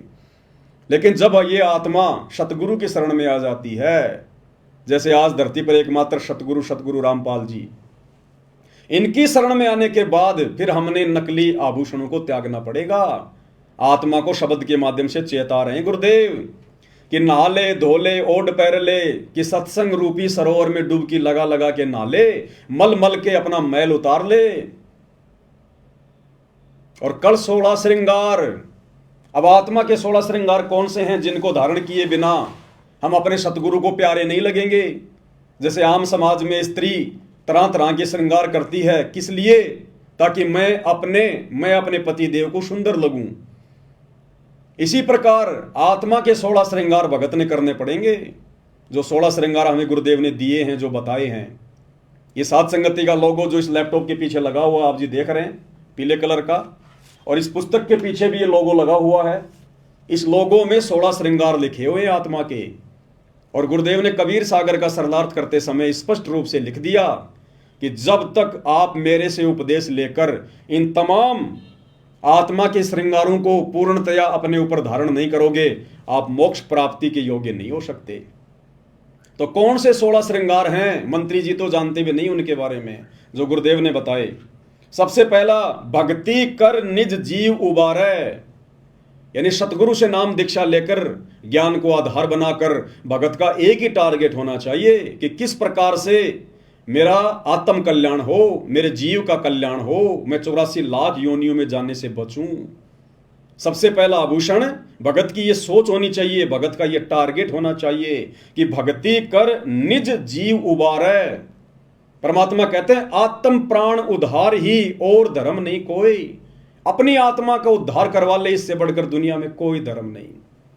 दूसरा, ज्ञान को आधार बनाकर जो सतगुरु हमें ज्ञान देते हैं, जो तत्व ज्ञान देते हैं, निष्कर्ष निकालकर यथार्थ ज्ञान, सत्य ज्ञान, उस ज्ञान को आधार बनाकर, यानी उस ज्ञान के ऊपर अमल करके हम भक्ति सफल कर सकते हैं। विवेक, अब ये विवेक लगाने की बात थी। ये जब भगत समाज को आश्रम में बुलाया गया और उसके बाद जब 500 बसें आई, उन बसों में उनको बैठकर रोहतक के पैरावर में परशुराम जयंती में जाने के लिए कहा गया, तो उस समय भक्तों ने अपना विवेक लगाना चाहिए था कि भाई हम तो गुरु जी के दर्शनों के लिए आए थे, हमें वहां पर क्यों भेजा जा रहा है, हमारा क्या लेना देना मंत्री जी की रैलियों से। हम इतनी दूर से चलकर यहाँ पर मंत्री जी की रैली को सफल बनाने आए हैं क्या? परशुराम जी की जयंती से हमें क्या लेना देना? हमारे क्या लगे परशुराम जी? जिन लोगों के लगे वो अपना मनाए। जब दुनिया वाले हमारे गुरु जी का प्रकट दिवस मनाने के लिए आश्रम में नहीं आ रहे, तो हम परशुराम जी की जयंती मनाने क्यों जाएं भाई? तो यहां पर भक्तों ने विवेक का इस्तेमाल करना चाहिए था, लेकिन नहीं किया। चौथा, सत्य। भगत को हमेशा सत्य भाषण करना चाहिए। सत्य बोलने में जो भी कठिनाई आती है, गुरुदेव ने बताया, भगत का तप बनता, तप भक्ति बनती है। तो भगत ने हमेशा सत्य भाषण करना चाहिए। शांति निज धर्मा, भगत ने अपने जीवन में शांति को लाना चाहिए। हड़बड़ाहट में नहीं जीना चाहिए, जल्दबाजी में फैसले नहीं लेने चाहिए। शांति रखनी चाहिए भगत ने अपने गुरुदेव पर विश्वास करके कि मैं बिल्कुल पावरफुल हाथों में हूं, सतगुरु के हाथों में आ गया, मैं तो सतगुरु की जो है वो कठपुतली हूं, मेरा तो आत्म कल्याण निश्चित है, मेरा अब कुछ नहीं बिगड़ सकता, काल का विधान मेरे ऊपर लागू नहीं है जब तक मैं गुरु की मर्यादा में रह के भक्ति करूंगा। तो इन सारी बातों को सोचकर भगत ने अपने जीवन में शांति लानी चाहिए कि मेरा तो आत्म कल्याण निश्चित है। जब भगत को ये पूरी तरह से कन्फर्म हो जाएगा कि मेरा आत्म कल्याण निश्चित है, तो फिर चिंता किस बात की होगी, फिर टेंशन किस बात की होगी। आदरणीय गरीबदास जी ने कहा कि अजब नगर में ले गए हमको सतगुरु आण, और जिलके बिंब अगाध गति हम सूते चादर ताण। जब आदरणीय गरीबदास जी कबीर परमात्मा के साथ में गए, सतलोक देख कर आए, जब सारी व्यवस्था देख ली अपनी आंखों से कि हाँ बिल्कुल सत्य, परम सत्य, हम तो काल के जाल में फंसे हुए हैं, ये काल हमें 84 में ठोकता है, नरक में ठोकता है, थोड़े बहुत दिन के लिए राजा महाराजा बना देगा, देवता बना देगा, उससे ज़्यादा कष्ट फिर ये नरक में देता है। फिर ऊपर सतलोक में गए, वहाँ के सुख देखे, ठाट बाट देखे। उसके बाद उनको कन्फर्म हो गया कि जिल के बिंब अगाध गति, हम सूते चादर ताण, कि अब हमें कोई चिंता नहीं है, हमारा आत्म कल्याण तो निश्चित है। तो इसी प्रकार वर्तमान में सतगुरु रामपाल जी भगवान अपने सत्संग सुना सुनाकर हमें सतलोक दिखा रहे हैं। सतलोक का वर्णन करके हमने अपने बाप के वचनों पर विश्वास करना पड़ेगा, तब हमारी भक्ति सफल होगी। हर किसी को सतलोक नहीं दिखाएगा परमात्मा। उन आत्माओं को केवल अपना गवाह बनाना था, इसलिए सतलोक दिखाया। वर्तमान में सबको नहीं दिखाएगा। हमने उस सुयोग्य बेटी की तरह अपने बाप के ऊपर विश्वास करना पड़ेगा। जिस बेटी का बाप अपनी बेटी का रिश्ता तय करके आता है और आकर उसकी माँ को बताता है कि ऐसा ऐसा घर है, ऐसा ऐसा लड़का है, ऐसा उसका बिजनेस है, और लड़की कान लगाकर सुनती रहती है।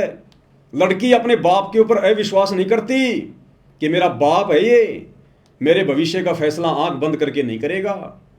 और वो बेटी आंख बंद करके उस पराये घर में चली जाती है अपने बाप पे विश्वास करके। तो हमारा बाप, आत्मा का बाप सतगुरु रामपाल जी भगवान, ये कबीर परमात्मा, और ये तो हमें बिल्कुल प्रमाणित सत्य बता रहे हैं। ये भी नहीं कह रहे कि खाली मेरी बातों पे यकीन करो। देखो तुम्हारी गीता, वेद, कुरान, पुराण, बाइबल में, और उसके बावजूद भी अगर हम विश्वास नहीं करेंगे, चादर तान के नहीं सोएंगे, तो हमारे जीवन में फिर शांति कैसे आएगी। तो हमने गुरु के वचनों पर विश्वास करके संसार की व्यवस्था से हटके अपने अंदर शांति पैदा करनी पड़ेगी। तो पांचवा क्या लक्षण बताया गुरुदेव ने? शांति निज धर्मा। छठा संतोष। जब इतना सब कुछ क्लियर हो जाएगा, ज्ञान को आधार बना के भक्ति करेंगे, गुरु जी के वचनों पे चलेंगे, हर प्रकार से मर्यादा में रहेंगे, तो संतोष तो फिर ऑटोमेटिक आएगा। ये तो फिर बायो प्रोडक्ट है, ऑटोमेटिक फिर हमारे अंदर संतोष पैदा हो जाएगा। जब इतना ज्ञान हो जाएगा, जब इतना बुद्धि विवेक से हम भक्ति मार्ग के फैसले लेंगे, तो फिर संतोष तो ऑटोमेटिक पैदा होगा। प्रेम भाव, अपने सतगुरु में प्रेम भाव, अपने बच्चों में भी प्रेम, माता पिता में भी प्रेम, लेकिन वो प्रेम अलग है। सतगुरु से हमने विशेष प्रेम करना है। अपने परिवार में, समाज में, रिश्तेदारी में तो केवल इतना ही प्रेम करना है कि हमारा बस काम निकल जाए। भाई मीठा बोलना, प्यार से बोलना, लड़ाई झगड़ा ना करना, किसी की आत्मा ना दुखाना, ये वाला प्रेम तो हमने यहां करना है जब तक हम इस शरीर में। लेकिन विशेष प्रेम, बिना प्रेम पावे नहीं चाहे कोटि समाधि ला। सतगुरु में हमारा विशेष प्रेम होना चाहिए। मर मिटने वाला प्रेम, मर मिटने वाला प्रेम, समर्पण वाला प्रेम, पतिव्रता भाव वाला प्रेम, केवल सतगुरु में। बिना प्रेम पावे नहीं चाहे कोटि समाधि ला। तो सतगुरु में हमने प्रेम भाव जो है वो पैदा करना है। परमात्मा कहते हैं ना भाई, प्रेम भाव सतगुरु में हो जा, फिर सहजे अमृत पाए। फिर बड़ी आसानी से हमें सतलोक के आनंद भोगने का सुख मिलेगा। अगला है धीरज। भगत के अंदर धैर्य होना चाहिए, जल्दबाजी नहीं होनी चाहिए भगत के अंदर। हमें किसी ने किसी के बारे में कुछ कह दिया, हमने तुरंत उसका जवाब दे दिया, बात बिगड़ जाएगी। परमात्मा कहते हैं सुनो सबकी, करो मन की, जो ज्ञान दे रखा ना उस आधार से फैसले लो। अगर तुम सतगुरु शरण में हो, मर्यादा में हो, तुम्हारी चाहे कोई लाख निंदा चुगली करे, पीठ पीछे लाख तुम्हारी बुराई करे, तुम्हारा वो कुछ नहीं बिगाड़ पाएगा। ये धोखाधड़ी समाज की, जंतर मंत्र, ये तंत्र सतगुरु के भगत के ऊपर लागू नहीं होते। परमात्मा हमें असुर निकंदन रमणी में लास्ट में क्या बताते हैं रक्षा मंत्र में? सतगुरु शरण शरणाई, शरण गए कुछ भय नहीं व्यापे, काल जाल भय मिट जाई, रोग शोग छल छिद्र न व्यापे, सन्मुख न ठहराई, और जहर अग्नि तन निकट ने आवे, दूरी जात रंगाई, वीर बेताल बाण ना लागे, यम के कोट डहाई, 98 पुण्य मूठ ना लागे, उल्ट तही दरखाई। अगर हमारे साथ कोई धोखा करेगा, अगर हमारे ऊपर कोई जादू जंतर करवाएगा, कोई मूठ छोड़ेगा, कोई वशीकरण यदि वो करवाएगा, तो परमात्मा कहते हैं अगर तुम मेरी शरण में हो और मर्यादा में हो, तो उल्टा उसी के ऊपर वो प्रहार करेगी। वो शक्ति तुम्हारा बाढ़ भी वाका नहीं कर पाएगी, आग भी तुम्हें जला नहीं सकती। जो सतगुरु के भगत होंगे, जो मर्यादा में होंगे, तो ये ऑटोमेटिक हमारे अंदर फिर धैर्य उत्पन्न होगा, धीरज उत्पन्न होगा कि हम किसी का बुरा, इस ज्ञान को आधार बनाकर, गुरु से डरकर हम किसी का बुरा शोपन में नहीं कर सकते। और हमारे साथ यदि कोई बुरा करना चाहेगा, धोखाधड़ी करना चाहेगा, तो सतगुरु होने नहीं देगा। अब ये धोखाधड़ी हो गई ना आश्रम से जुड़े हुए भाई बहनों के साथ में, क्योंकि वो मर्यादा में नहीं है, गुरु को भगवान नहीं मानते, इसलिए काल ने गुरु जी के परिवार के माध्यम से भक्तों को धोखा दे दिया और परशुराम की जयंती में जाके ठोक दिया। हम सत्सेवकों को धोखा क्यों नहीं दे पाया काल? हम साध संगति से जुड़े हुए भाई बहनों को धोखा क्यों नहीं दे रहा?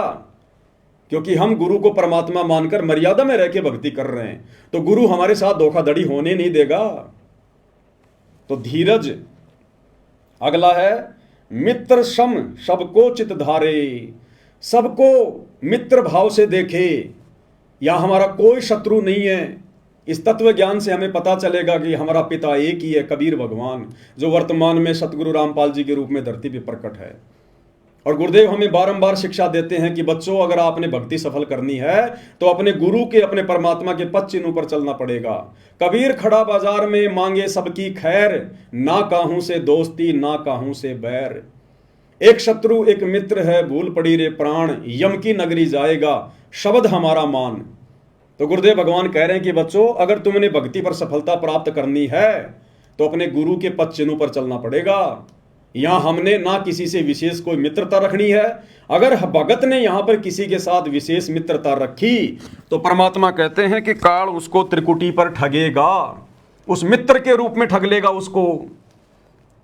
और किसी से बैर भाव तो हमने रखना ही नहीं, यहां पर शत्रु भाव तो रखना ही नहीं।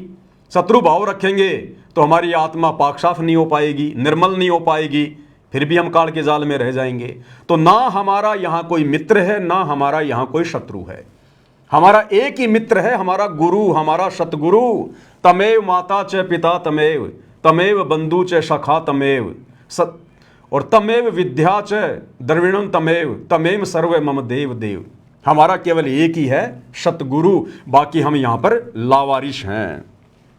तो मित्र सम सबको चित धारे, ये भी भगत के अंदर लक्षण होना चाहिए। ये आत्मा के श्रृंगारों की बात हो रही है। अगला है त्याग। एक भगत के अंदर मोक्ष प्राप्ति के लिए त्याग की भावना होनी चाहिए। अपने सतगुरु के चरणों में सब कुछ समर्पण करने की, त्याग करने की भावना होनी चाहिए। हमने रिहर्सल करनी है जीवित मर के। जीवित मरने का मतलब है हमने यहां किसी भी चीज में कोई विशेष इच्छा जाहिर नहीं करनी। दूसरों की देखा देखी हमने अपने मन को अशांत नहीं करना, विचलित नहीं करना। अगर कल गुरुजी आ गए विमान लेके कि बेटा चल सतलोक, क्या हम सब कुछ त्यागने को तैयार हैं?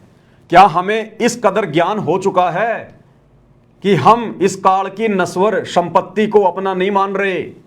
हम एक पल में सब कुछ छोड़ने को तैयार हैं या नहीं है? तो हमने रिहर्सल करनी है ये, गुरु के सत्संग सुनकर, ज्ञान को आधार बनाकर, साध संगति के माध्यम से, कि ना जाने मेरा लेने वाला, मेरा लणिहार वो कब आ जाए और मुझे उसके साथ में चलना पड़ जाए। जब लड़की का लणिहार आ जाता है उसको लेने के लिए और वो लड़की सब कुछ छोड़ छाड़ देती है 2 मिनट में, लेके अपना बक्सा और अपने पति के साथ में चल पड़ती है। जिस माँ बाप ने उस लड़के को 20 साल तक पाला पोसा, उसकी जरूरतों को पूरा किया, अब उस लड़के का विशेष प्रेम अपने पति में बन गया। पति में, उस पति के लिए अपने माँ बाप के घर को भी छोड़ देगी, अपने सास ससुर को भी छोड़ देगी। जब न्यारे होते हैं, 2 भाई अलग अलग होते हैं, तो 2 मिनट में वो लड़की सबको छोड़ छाड़ के और अपने पति की तरफ जाके खड़ी हो जाती है। तो इस काल लोक को जो गुरुदेव ने दिखा दिया, बता दिया, ये खोकापुर झूठा लोक, हर चीज नश्वर, ये नष्ट होता है। असंख्यों बार यहां पर महाप्रलय हो चुकी है, सब कुछ नष्ट हो जाता है, मिट्टी मिट्टी हो जाता है। फिर यहां हमारा है क्या? तो गुरुदेव कह रहे हैं आपके अंदर इतनी त्याग की भावना होनी चाहिए, इतनी प्रबल, कि मेरे गुरु के एक इशारे पर सब कुछ छोड़ छाड़ के, आत्मा से छोड़ना पड़ेगा, शरीर से नहीं। शरीर से तो सबका ही छूटता है मरने के बाद में। जिसने जीवित मरने की रिहर्सल कर ली, जिसने ज्ञान को आधार बना के कि यहां मेरा कुछ नहीं है, ये 21 ब्रह्मांड तो मेरे बाप ने, सतगुरु रामपाल जी भगवान ने काल को भीख में दिए उसकी तपस्या के बदले। अगर इसी 21 ब्रह्मांड की संपत्ति पर भी यदि किसी का अधिकार है तो काल का अधिकार है, मेरा नहीं है। ये मेरा देश नहीं है, मेरा घर नहीं है। होले सुहागण सुरता त्यार मालिक घर, जाना है तेरा सुन शिखर बरतार। हमारा पति ये काल नहीं है, हमारा पति कबीर साहब है, जो वर्तमान में सतगुरु रामपाल जी के रूप में हमें लेने के लिए आए हुए हैं। तो परमेश्वर कह रहे हैं भगत के अंदर त्याग की भावना भी होनी चाहिए, वैराग, हमारे अंदर वैराग उत्पन्न होना चाहिए, हमारी आंखों से आंसू निकलने चाहिए सतगुरु को याद करके, काल के दुखों को याद करके, सतलोक के सुखों को याद करके।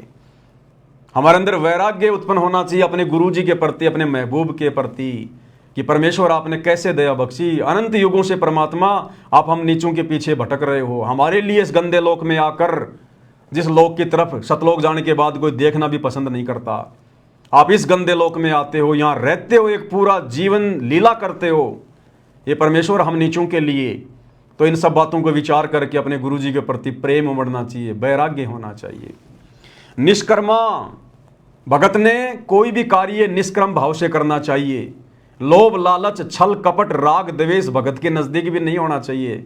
गुरुदेव भगवान सत्संगों में समझाते हैं, मैं पवनदास कोई उपदेश नहीं दे रहा, मैं भी आपकी तरह दो कोटि का जीव हूं, मालिक का विधान आपको बता रहा हूं, ये मेरे ऊपर भी लागू है, सब पे लागू है। ये निष्कर्मा और भक्ति हमने निष्कर्म भाव से करनी है। इस भक्ति के प्रतिफल में हमने कोई सांसारिक डिमांड अपने गुरु से नहीं करनी, कोई इच्छा अपने मन में नहीं करनी। दंडवत करते समय, आरती करते समय, मंत्र जाप करते समय, हमारा बाप, हमारा गुरु अंतर्यामी है, उन्हें सब पता है हमें कब किस चीज की आवश्यकता है। और ये सावड़सा सेठ है, सर्वशक्तिमान है, फिर भला इनसे मांगने की जरूरत क्या है। अगर हम मर्यादा में रह के भक्ति करेंगे, अगर भक्ति सही प्रकार से करेंगे, तो गुरु हमें किसी चीज के अभाव में रहने नहीं देगा।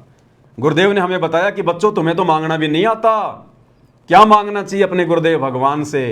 भक्ति दान मोह दीजियो देवन के देवा हो, भक्ति दान गुरु दीजियो देवन के देवा हो, जन्म पाया भूलों नहीं करहूं पद सेवा हो।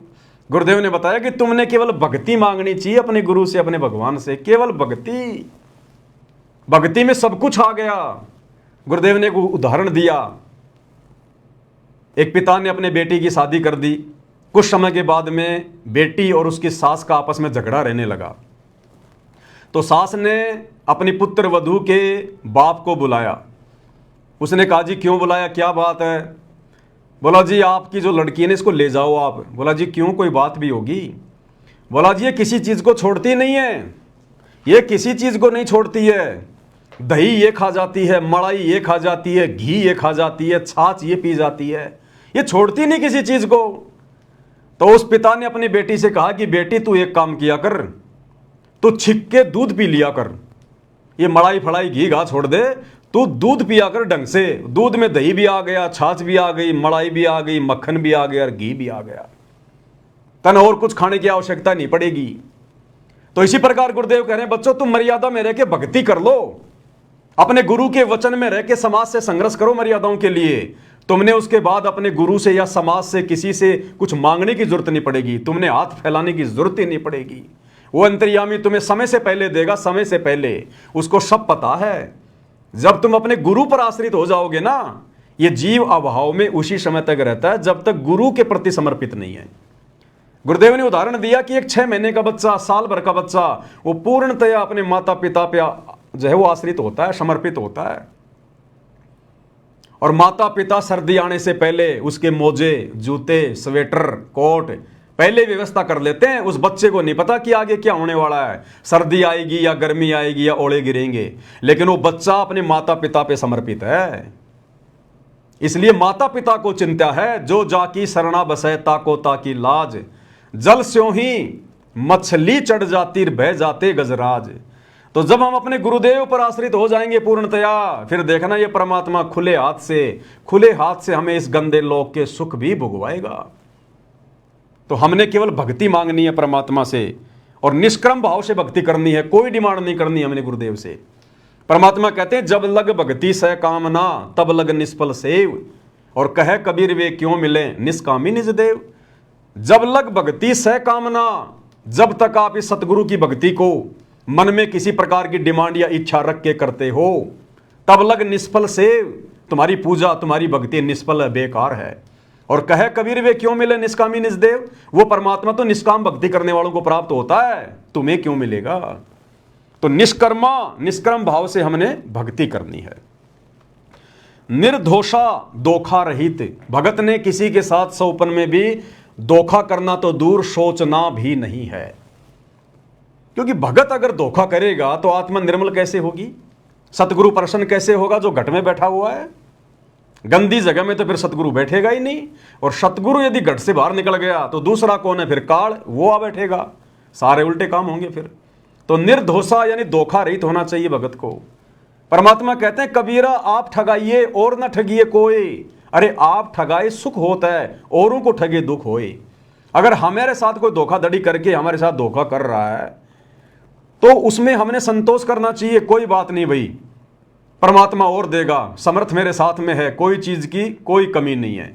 लेकिन हमारे मन में दूसरों के साथ में ठगी करने का अगर विचार भी आ गया, धोखा करना ठगी करना तो बहुत दूर की बात है। अगर आपने एक पैसे की ठगी भी कर ली, धोखा भी कर लिया, आपके अंदर अगर कोई स्वार्थ उत्पन्न हो गया जरा सा भी किसी भी बात को लेकर, उसी समय सतगुरु नाराज होगा, क्योंकि वो अंतर्यामी है, जानी जान है, उससे कुछ भी छुपाया नहीं जा सकता। कबीर अंतर्यामी एक तुम आत्म के आधार, और जो तुम छोड़ो हाथ तो मैं कौन उतारे पार। तो भगत ने धोखा रहित सील मानी शांत स्वभाव वाला होना चाहिए भगत, शांत स्वभाव वाला। अगर नुकसान हो गया तो परमात्मा कहते हैं बेटा तेरा क्या नुकसान हो गया, तेरा क्या नुकसान हो गया। पहली बात तो तेरे पास है ही क्या जिसका तू दुख मना रहा है, शोक मना रहा है। इतना तुझे ज्ञान दे दिया, तेरा कुछ है नहीं, जो भी कुछ है ये काल का है, तू तो होटल में किराएदार है। तेरा क्या बिगड़ गया, तेरा क्या टूट गया, कल को तू मरेगा सब कुछ यहीं छोड़ के जाएगा। आज तेरे पास है क्या, करोड़ों बार तू राजा रह चुका, जब वो छोड़ छाड़ के चला गया तो आज तो तेरे पास है ही क्या। तो परमेश्वर कह रहे हैं कि भगत ने शीलता धारण करनी चाहिए, संतोष करना चाहिए भगत ने गुरु ज्ञान आधार से, कि ये सांसारिक वैभव की वस्तुएं ना जाने मैंने कितने जन्मों में प्राप्त करी, राजा बन के, मंत्री बन के, प्रधानमंत्री बन के, और एक्सीडेंट में मर जाते हैं, सारा राजपाट यहीं रह जाता। क्या लेके गया हो, क्या था अपना। क्षमा, भगत के अंदर विशेष गुण होना चाहिए, क्षमा, माफ करना, सामने वाले को माफ करना, ये परमेश्वर ने विशेष गुण बताया भगत का। अगर माफ करने की प्रवृत्ति हमारे अंदर पैदा होगी तो लड़ाई झगड़े खत्म होंगे, मनमुटाव खत्म होगा, राग द्वेष ईर्ष्या के भाव नहीं बनेंगे हमारे अंदर। तो भगत ने हर स्थिति में सामने वाले को, यदि हमारे साथ में कोई गलत बर्ताव करता है, गलत व्यवहार करता है, गाली निकालता है, बेवजह हमारे ऊपर कोई आरोप लगाता है, परेशान करता है, तो अपने आप को सतगुरु की शरण में, सतगुरु की गोद में बैठा हुआ समझकर हमारे अंदर क्षमा भाव उत्पन्न होना चाहिए कि कोई बात नहीं, मेरे साथ में क्या धोखा करेगा ये, मैं तो खुद ही काल के धोखे का शिकार हूँ, मेरे साथ में क्या धोखा करेगा, मेरा तो सतगुरु साक्षी है भाई, मेरा तो सतगुरु सब कुछ है। तो क्षमा भाव होना चाहिए। दया, अब दया बिना दरवेश कसाई, दरवेश यानी साधु, जिस भगत के हृदय में दया भाव नहीं है वो तो कसाई के समान है। तो परमेश्वर ने बताया कि दया भाव भी होना चाहिए। भगत ने कोई जीव हत्या नहीं करनी चाहिए, जीव हत्या का समर्थन नहीं करना चाहिए, किसी के साथ में मार पिटाई नहीं करनी चाहिए। भले हमें कोई दो थप्पड़ मार ले हमें मंजूर है, लेकिन भगत ने, चाहे भगत पहलवान है और सामने वाला अगर 5 साल का बालक भी गाली दे रहा है तो भी भगत ने उल्टा जवाब नहीं देना चाहिए उसको बालक समझ के, नादान समझ के, क्योंकि हमने गुरु प्रसन्न करना है, हमारी परीक्षा रह रह के लेगा परमात्मा। तो भगत के अंदर दया भाव भी होना चाहिए। तो ये 16 आभूषण बताए परमेश्वर ने इस शब्द में कि नाले धोले ओढ़ पैर ले कर 16 श्रृंगार, और आज नहीं तो तड़के परसों आवेंगे तेरे लणियार, होले सुहागण सुरता त्यार, मालिक घर जाना है। अब मंत्री जी ने तो 2 लाइन बोल के छोड़ दिया और कह रहे हैं कि आप इसकी गहराई में जाओ, शब्द क्या कह रहा है। अब मंत्री जी को पता हो तब समझ आए ना। अगली लाइन में क्या कहा परमेश्वर ने, नाले धोले ओढ़ पैर लेकर 16 श्रृंगार, नाले धोले ओढ़ पैर लेकर 16 श्रृंगार, आज नहीं तो तड़के परसों आवेंगे तेरे लैणी यार, मालिक घर जाना है तू तो होले सुहागण सुरता त्यार, मालिक घर जाना है तेरा सुन शिखर भर तार, मालिक घर जाना है। क्या कह रहे हैं? आज नहीं तो तड़के परस्यों आवेंगे तेरे लनिहार। परमेश्वर कह रहे हैं समय रहते सत्संग रूपी सरोवर में नाले, मलमल के आत्मा के पाप कर्म धोले, आत्मा को 16 श्रृंगारों से सुसज्जित करके सतगुरु को प्रसन्न कर ले। अगर तूने ये काम समय रहते नहीं किया तो आज नहीं तो तड़के परस्यों आवेंगे तेरे लेवनहार। वो यम के दूत आएंगे फिर हाथों में लेके लठ, तेरे शरीर से आत्मा निकालने के लिए। वो तेरे लनियार हैं, वो फिर तुझे लेने आएंगे, मार मार के लेके जाएंगे तांबे की धरती पे, गरम गरम धरती पे तेरे को पैदल लेके जाएंगे सोट मारते हुए। पानी मांगेगा तेरे लठ मारेंगे, भोजन मांगेगा तेरे लठ मारेंगे। तो कहते हैं या तो समय रहते सतगुरु की शरण में आकर भक्ति कर ले, ये गंदी राजनीति छोड़ दे, भक्ति का पाठ पढ़ ले, सतगुरु को प्रसन्न कर ले, अन्यथा वो यम के दूत तैयार खड़े हैं, तैयार तेरी दुर्गति करके लेके जाएंगे, दुर्गति करके। अगली लाइन में क्या बताया परमेश्वर ने? तेरे साथ की ये कितनी जाली तू क्यों लारी वार, तेरे साथ की ये कितनी जाली तू क्यों लारी वार। गुड़िया खेलत जन्म गवाया, लाया ये नहीं विचार, मालिक घर जाना है तू तो होले सुहागण सुरता त्यार, मालिक घर जाना है तेरा, सुन शिखर भर तार, मालिक घर जाना है। कितनी प्यारी व्याख्या करके बताई है गुरुदेव भगवान ने। आत्मा को कह रहे हैं परमेश्वर कि तेरे साथ की ये कितनी जाली तू क्यों लारी वार, कि हे नादान आत्मा, तेरे साथ सतलोक से काल के चक्कर में मुझे छोड़कर जितनी आत्मा यहां आई थी उनमें से कितनी आत्माएं, असंख्यों आत्माएं वापस मेरे साथ जब मैं सतगुरु रूप में आता हूं तो मेरे ज्ञान को समझकर मेरी बात मानकर वापस सतलोक को चली गई। तेरे साथ की कितनी जाली, जो तेरे साथ जो सतलोक से आई थी ना इस काललोक में, वो तेरे साथ की आत्माएं कितनी मेरे साथ वापस सतलोक जा चुकी हैं। गुरुदेव भगवान कह रहे हैं, समझा रहे हैं परमात्मा शब्द के माध्यम से। और तू क्यों लारी वार, तू लेट क्यों हो रही है, तू देरी क्यों कर रही है, तुझे क्या समझ में नहीं आया, तू क्यों देरी लगा रही है इस काल के लोक में? क्या अभी तूने काल की व्यवस्था में सड़ना है? 84 लाख योनियों में धक्के खाने हैं, तेरे क्या समझ में नहीं आया? सतगुरु मिल गया, सब कुछ बता दिया, सब कुछ खोल के रख दिया, साहिब ने भेद दिया सब खोला अपने सतलोक राजधानी का। तो गुरुदेव आत्मा को कह रहे हैं, हे नादान, अब तू क्यों देरी कर रही है, सतलोक चलने की तैयारी क्यों नहीं कर रही? तेरे साथ की ये कितनी जाली तू क्यों लारी वार, और गुड़िया खेलत जन्म गवाया, लाया है नहीं विचार। तू गुरु के ज्ञान को आधार ना बनाकर असंख्य जन्म तूने बर्बाद कर दिए ये गुड्डा गुड्डी का खेल खेलते हुए। इस काल के लोक में बच्चे पैदा करना, बड़ी गाड़ी लेके आना, बड़ी कोठी बनाना, बड़े बड़े बिजनेस सेट करना, मंत्री पद प्राप्त करना, दुनिया पे राज करने की सोचना, दुनिया भर की संपत्ति इकट्ठी करने की सोचना। कहते हैं ये तो गुड्डा गुड्डी का खेल है, गुड्डा गुड्डी का खेल। और ये झूठा खेल खेलते हुए तेरे को असंख्य जन्म बीत गए, असंख्य जन्म, तेरे कुछ भी हाथ नहीं लगा, तू भिखारी की भिखारी है। परमात्मा कहते हैं जिस प्रकार एक जुआरी व्यक्ति जुए में हारकर अंत में हाथ मलता हुआ जाता है, कहे कबीर अंत की बारी जैसे हाथ झाड़ चले जुआरी। कहते हैं अगर तू सतगुरु के ज्ञान को ध्यान में नहीं रखेगी, भक्ति नहीं करेगी, तो अंत में ये गुड्डा गुड्डी का खेल खेलते हुए जब तेरा शरीर छूटेगा ना, तू खाली हाथ जाएगी यहां से। ये मंत्री पद, ये राजपद, ये प्रधानमंत्री का पद, ये हाथी घोड़े, ये संपत्ति, ये बेटा बेटी, रिश्तेदार, तेरे साथ में कोई नहीं जाएगा। इन सब को प्राप्त करने के लिए तूने जो जीवन बर्बाद कर दिया, जो झूठा खेल खेला है, जो पाप कर्म तूने इकट्ठे किए हैं, कहते हैं फिर वो पाप कर्म की गठड़ी बांध के लेके जाएगी तू, फिर नरक में भोगेगा, 84 लाख में भोगेगा। तो परमेश्वर आत्मा को जगा रहे हैं, गुड़िया खेलत जन्म गवाया, लाया है नहीं विचार, मालिक घर जाना है। आगे क्या कह रहे हैं गुरुदेव?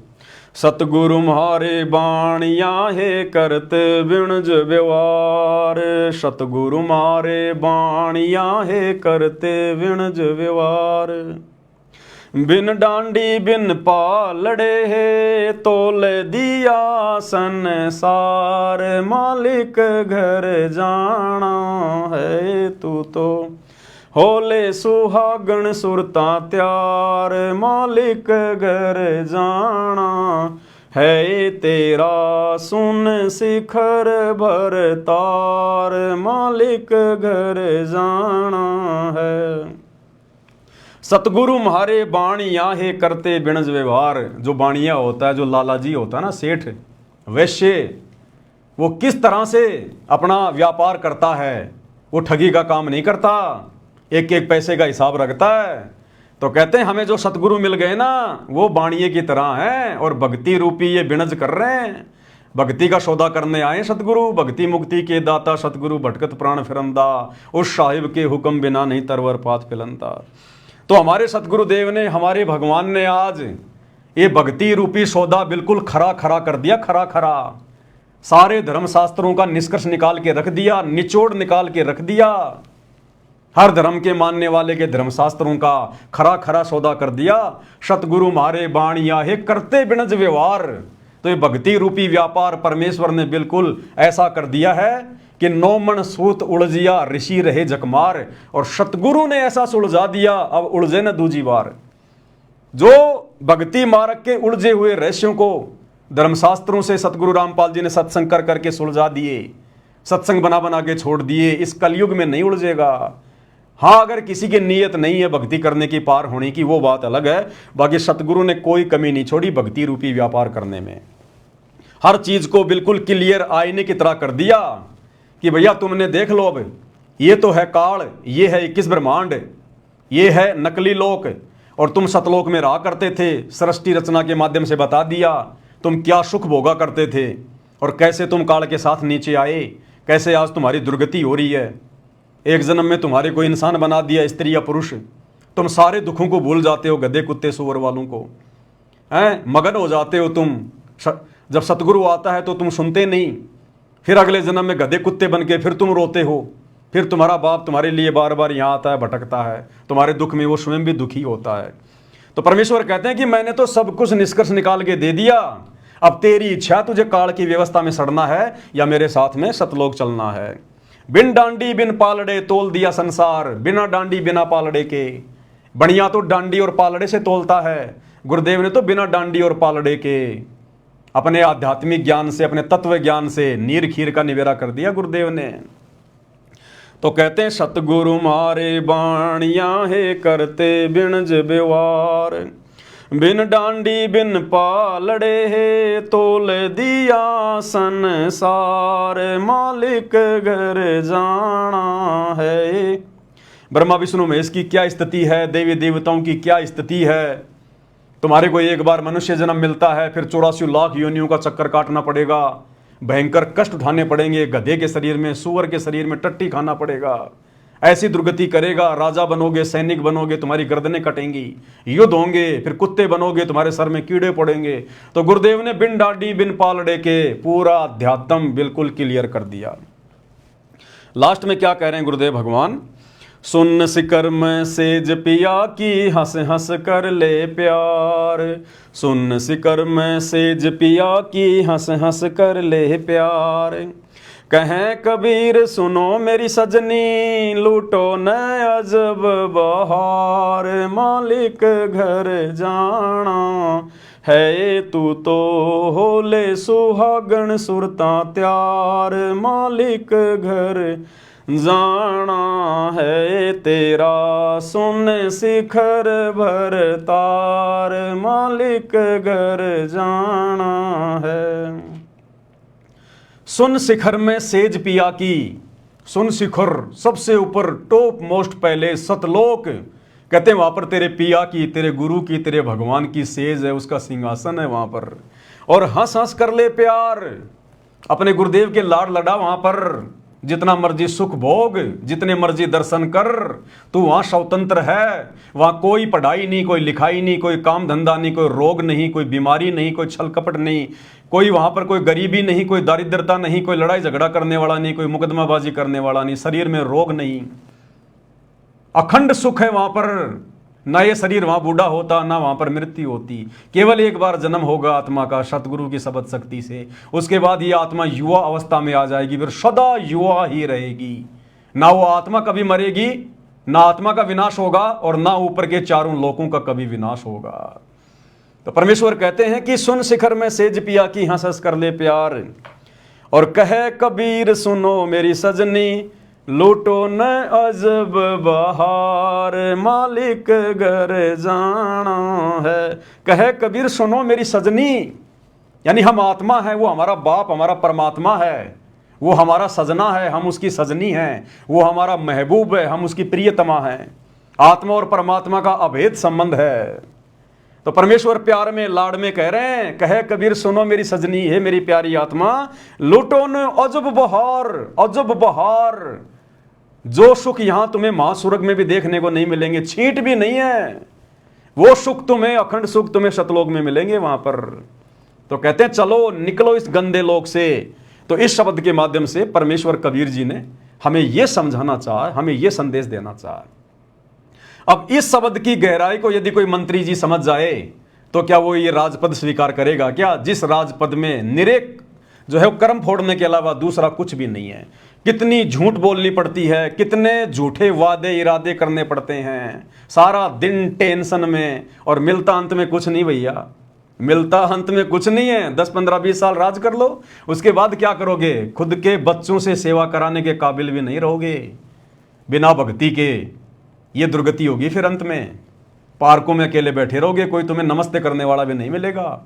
और शरीर इस तरह से घेर लेता है इन मंत्रियों के शरीरों को। भारत देश का इतिहास उठा के देख लो, जितने भी प्रधानमंत्री हुए हैं किसी न किसी रोग से मरे हैं, एक्सीडेंट में मरे हैं, अकाल मृत्यु हुई है।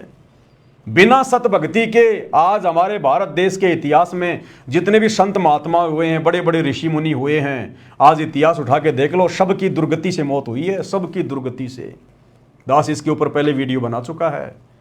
केवल संत भगत, सच्चे सतगुरु की सच्ची भक्ति करने वाले, नरसिंह भगत को देख लो, धना भगत को देख लो, धर्मदास जी को देख लो, गरीबदास जी को देख लो, नानक जी को देख लो।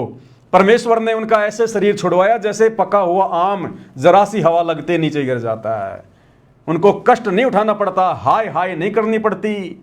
भगत का शरीर हॉस्पिटल में हाय हाय करके नहीं छूटता, भगत कभी एक्सीडेंट में नहीं मरता, अकाल मृत्यु नहीं होती। सतगुरु की सच्ची भक्ति करने वाला। तो मंत्री जी को अगर ये शब्द समझ में आ जाता तो मंत्री जी कब का इस्तीफा देकर सतगुरु रामपाल जी से उपदेश लेकर अपनी भक्ति कर रहे होते आज। तो भाई और बहनों, ये सारी बातें तो आज गुरुदेव भगवान ने आप और हमें समझाई है। तो आगे वीडियो में बढ़ते हैं। अब मंत्री जी आगे क्या कुछ कह रहे हैं, क्या कुछ समझा रहे हैं। सतलोक आश्रम से जुड़े हुए भाई बहनों को समझना चाहिए, विचार करना चाहिए, किस प्रकार से धोखा इस काल ने तुम्हारे साथ गुरु जी के बेटों को निमित्त बनाकर राजनेताओं की रैलियों को सफल बनवा के किया है। क्या कह रहे हैं आगे मंत्री जी। और मैं तो हजारों सभाओं में, मैं सत्संग में तो मैं अपने इलेक्शन में तो बोलता ही सत्साहेब था। क्या कह रहे हैं मंत्री जी कि हजारों सभाओं में, मेरी हर मीटिंग में, मेरी हर सभा में मैं तो बोलता ही सत साहिब हूं, क्योंकि मैं तो कबीर पंथी हूं, मेरे बाप दादा जो है कबीर पंथ से जुड़े हुए थे। मैं तो बोलता ही सत साहिब हूं। क्योंकि बहुत सारे लोगों ने ये ऑब्जेक्शन उठा दिया कि आपने सत साहिब इसलिए बोला है कि आपकी रैली में संत रामपाल जी के भगत आए थे। तो मंत्री जी अपना पल्ला झाड़ रहे हैं कि कोई भी व्यक्ति और संत रामपाल जी के भगत ये ना सोचे कि संत रामपाल जी के भक्तों की 500 बसों में बैठकर परशुराम जयंती को सफल बनाने के लिए जो भीड़ आई है, उस भीड़ के स्वागत में मैं सत्साई बोल रहा हूं। संत रामपाल जी के भगत ये समझने की गलती ना करें। मंत्री जी कह रहे हैं मेरी तो आदत है, मैं तो हर सभा में, हर मीटिंग में, जहां भी जाता हूं मैं तो सत्साई भी बोलता हूं। तो ये भी मंत्री जी ने भक्तों के मुंह पे तमाचा मार दिया। जो भगत वहां पर मंत्री जी के मुंह से सतसाहिब सुनकर लट्टू हो रहे थे कि मंत्री जी ने सतसाहिब बोल दिया, गुरु जी का जयकारा लगा दिया। मंत्री जी कह रहे हैं मेरी तो आदत है भैया, चाहे मैं गोरखनाथ की जयंती में जाऊं, चाहे मैं परशुराम की जयंती में जाऊं, मेरी तो आदत है सतसाहिब बोलने की। तो ये भी भक्तों के मुंह पे तमाचा। आगे क्या कह रहे हैं मंत्री जी, अब मंत्री जी का हो गया किस्सा समाप्त भाई और बहनों। अब आपको एक फीमेल मंत्री से मिलवाते हैं। फीमेल मंत्री ये हमारी गुरु बहन है, हिमाचल से है, सतगुरु रामपाल जी की शिष्या है। और कहते हैं गधे की आंख में घी डालो ये सोचेगा मेरी आंख फोड़ रहा है। अब इनको कितना ही समझा दो भाई और बहनों, सतलोक आश्रम से जुड़े हुए भाई बहनों को, सात संगति की वीडियो देखकर भी इनकी बुद्धि ठिकाने नहीं आ रही। इनकी आत्मा के अंदर जो जंग लगा हुआ ना वो नहीं उतर रहा। अब एक तरफ तो परमात्मा कहते हैं बच्चों तुम्हारी अग्नि परीक्षा का समय चल रहा है, गुरु तो रो रो के सत्संग भेज रहा है हिसार जेल से कि किसी तरह से इनकी आत्मा पिघले, भक्ति में ज्यादा इनका मन लगे, मर्यादाओं की तरफ आगे बढ़ें, संघर्ष करें, गुरु को प्रसन्न करें, नहीं तो काल खाएगा। ऊपर से सात संगति के माध्यम से परमात्मा ने कई हजारों वीडियो बनवा दिए, उसके बावजूद भी इनके कान पर जूं भी नहीं रेंग रही। अब ये हमारी गुरु बहन है, हिमाचल से है, और सतलोक आश्रम वालों ने जो एक यूट्यूब चैनल खोल रखा है सा न्यूज चैनल, तो हर स्टेट का इन्होंने वो बना रखा है एक एक चैनल। सा न्यूज हरियाणा, सा न्यूज उत्तराखंड, सा न्यूज हिमाचल, सा न्यूज मध्य प्रदेश, और कुछ एक भक्तों को 1.5 फुट का माइक देकर जो है वो पत्रकार बना रखा है। और वो सारा दिन भक्ति तो करते नहीं, लेके माइक और घूमते रहते हैं, इधर उधर की खबरें इकट्ठा करके और चैनलों पर डालते रहते हैं जो हमारे किसी मतलब की नहीं, किसी काम की नहीं। शिमला में बर्फ गिर गई, क्या करना, नीचे दब के मरना है क्या? कुल्लू में 200 फीट गहरी बस गिर गई, हमने क्या करना भैया? दुनिया भर की बसें गिर रही हैं, दुनिया भर की फालतू की न्यूज डालते रहते हैं, भक्तों का भी समय बर्बाद कर रहे हैं, अपना भी अनमोल समय और समाज से बर्बाद कर रहे हैं। और ये बेचारे युवा भक्तों को काल ने मोरा बना रखा है। अब इस बहन को बताओ, समझाओ इस बहन को कि बहन जी ये जो दुपट्टा है ना, दुपट्टा ये फांसी लगाने के लिए नहीं डाला जाता गले में, ये दुपट्टा माता बहन ने अपने सिर को ढकने के लिए यूज लेती हैं। लेकिन ये तो पत्रकार है, भगत थोड़ी है, ये तो पत्रकार बन गई, भगती गई भाड़ में, भगत तो दूसरे नंबर पे है। सबसे पहले तो ये पत्रकार है सा न्यूज चैनल की। अब ये अपने घर की छत पे खड़ी होके रोजाना वीडियो बनाती है, ये सा न्यूज चैनल पे जाके देखना, रोजाना वीडियो बनाती है ये। आज हिमाचल के मौसम के क्या हाल हैं, खुद का मौसम बिगड़ा हुआ है। जिस दुपट्टे को सर पे रखना चाहिए था, और ये तो वैसे भी भगत है, आम जगत की माता बहनें भी इतनी निर्लज नहीं है जितनी सतगुरु रामपाल जी की शिष्याएं हैं। आम समाज की माँ बहनें बेटियां भी अपने सर को ढकती हैं कोई वीडियो बनाने से पहले या समाज में कहीं बाहर निकलने से पहले, और ये देखो सरेआम। और अब सुनो मौसम के हाल। वैसे तो सतलोक आश्रम मैनेजमेंट हरियाणा का और उनसे जुड़े हुए अंध भक्तों का पूरा मौसम बिगड़ा हुआ है, लेकिन फिर भी ये मौसम के हाल बता रही है, रोजाना वीडियो बनाती है। अब बताओ हम बैठे कोई राजस्थान में, कोई हरियाणा में, कोई कहां पर, और ये कहते कि हिमाचल के सोलन कोई सिटी है, वहां के मौसम का हाल बता रही है छत पे खड़ी होके, और इस वीडियो को फिर डालेगी। फिर ये सतलोक आश्रम वाले भगत इस वीडियो को देखेंगे और नीचे फिर वो कमेंट्स पढ़ना उन भक्तों के, आश्रम से जुड़े भक्तों के, वेरी नाइस रिपोर्टिंग, वाह बहन जी वाह, very nice, your look very nice, यानी तुम बहुत सुंदर दिखाई दे रही हो, अपनी बहन को कह रहे हैं। और कह रहे हैं तू जो ये वीडियो बना रही है ना, मौसम का हालचाल हमें बता रही है, कहते हैं वेरी नाइस रिपोर्टिंग, वाह मजा आ गया, क्या बताया आपने। और ये आगे से आगे उमंग में बढ़ती जा रही है कि भगत मेरी तारीफ कर रहे हैं, मेरी प्रशंसा कर रहे हैं। ये नहीं पता काल तुम्हारा मौसम बिगाड़ रहा है। क्या कह रही है बहन जी, सुन लीजिएगा।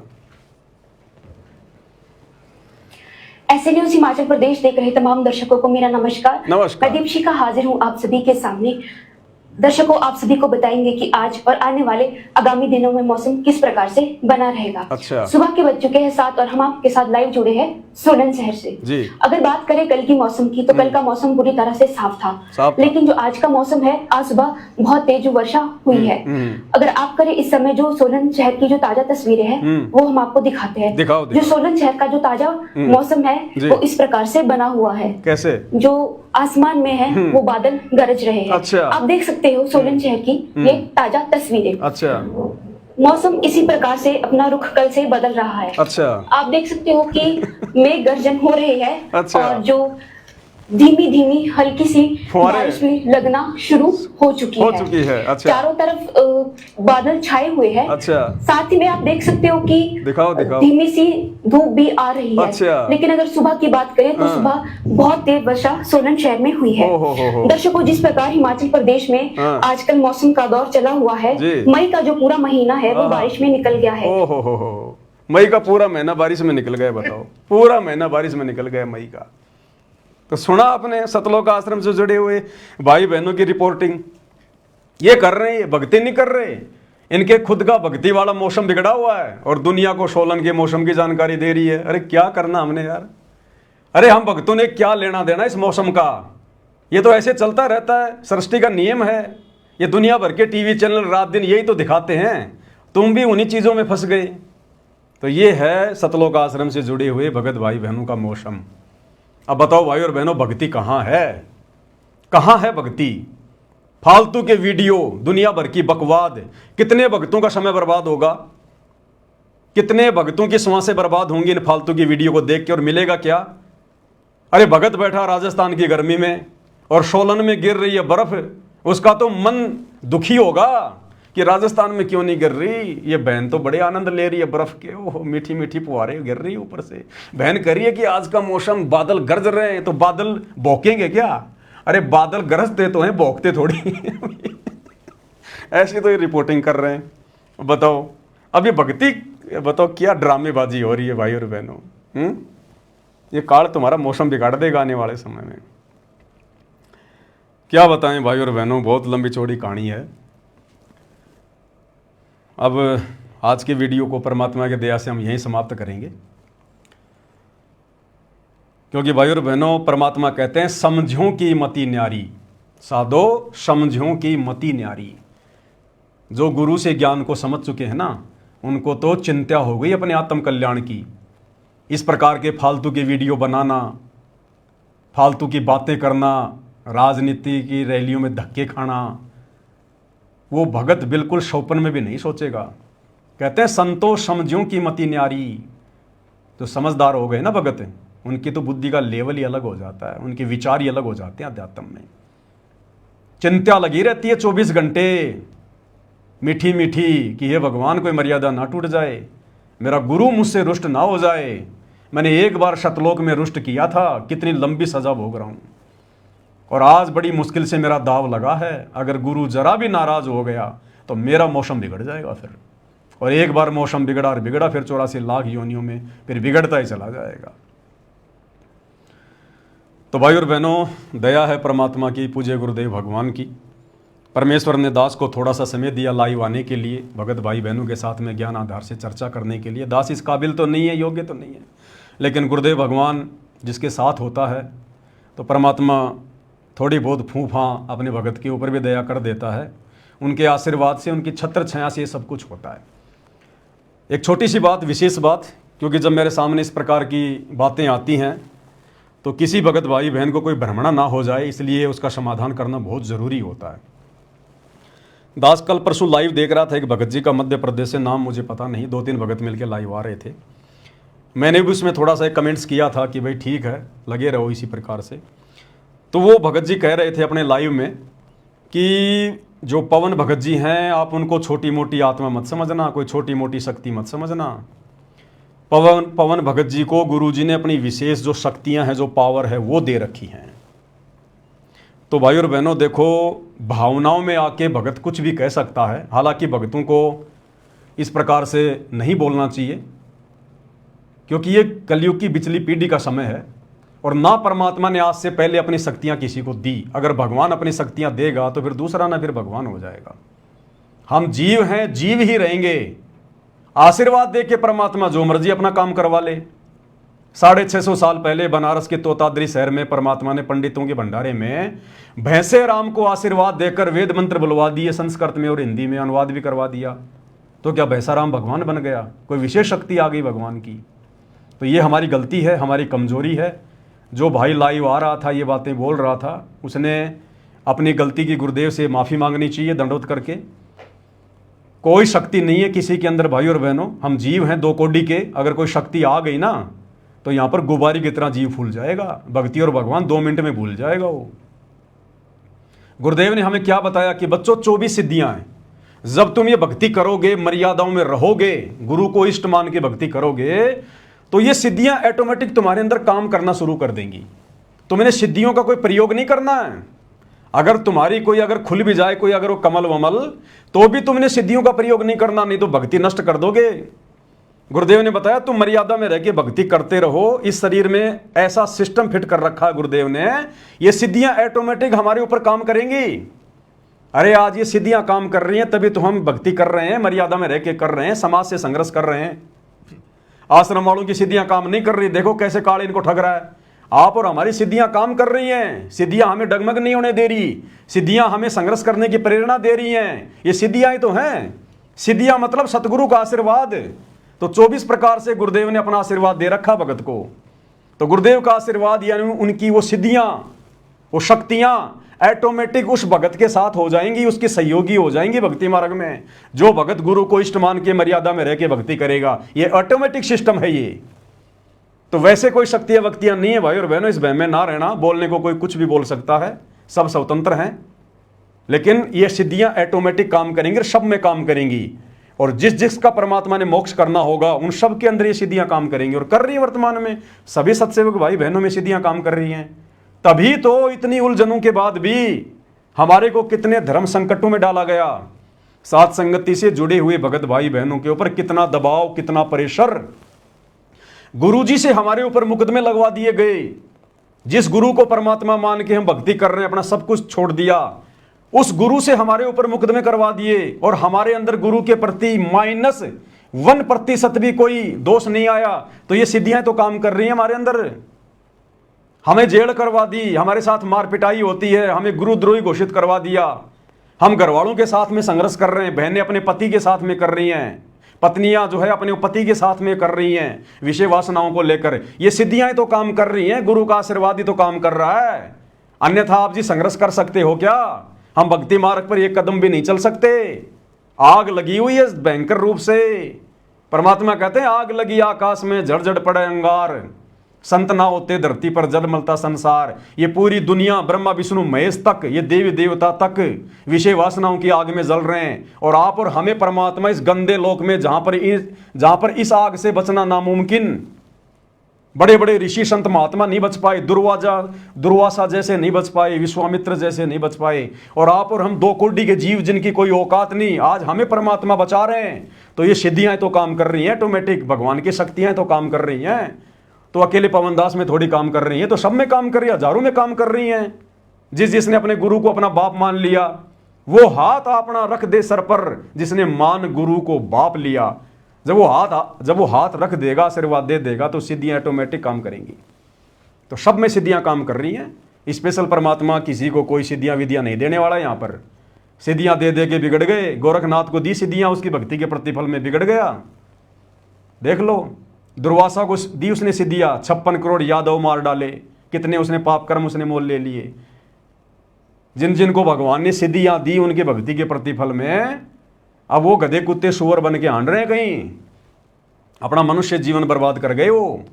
तो ये गलतियां परमात्मा नहीं करेगा, अपनी आत्माओं को नहीं बिगाड़ेगा। कलयुग की बिचली पीढ़ी है, जितनी आवश्यकता होगी अपना आशीर्वाद से काम करवा लेगा। सिद्धियां विधियां नहीं होती भाई, यहाँ पर ध्यान रखना इन चीज़ों का। तो आज के वीडियो में केवल इतना ही। परमात्मा हम सबको आज्ञा दें, आशीर्वाद दें, सद्बुद्धि दें, भक्ति मार्ग में हमारा मार्गदर्शन करें। बंदी छोड़ सतगुरु रामपाल जी भगवान की जय हो।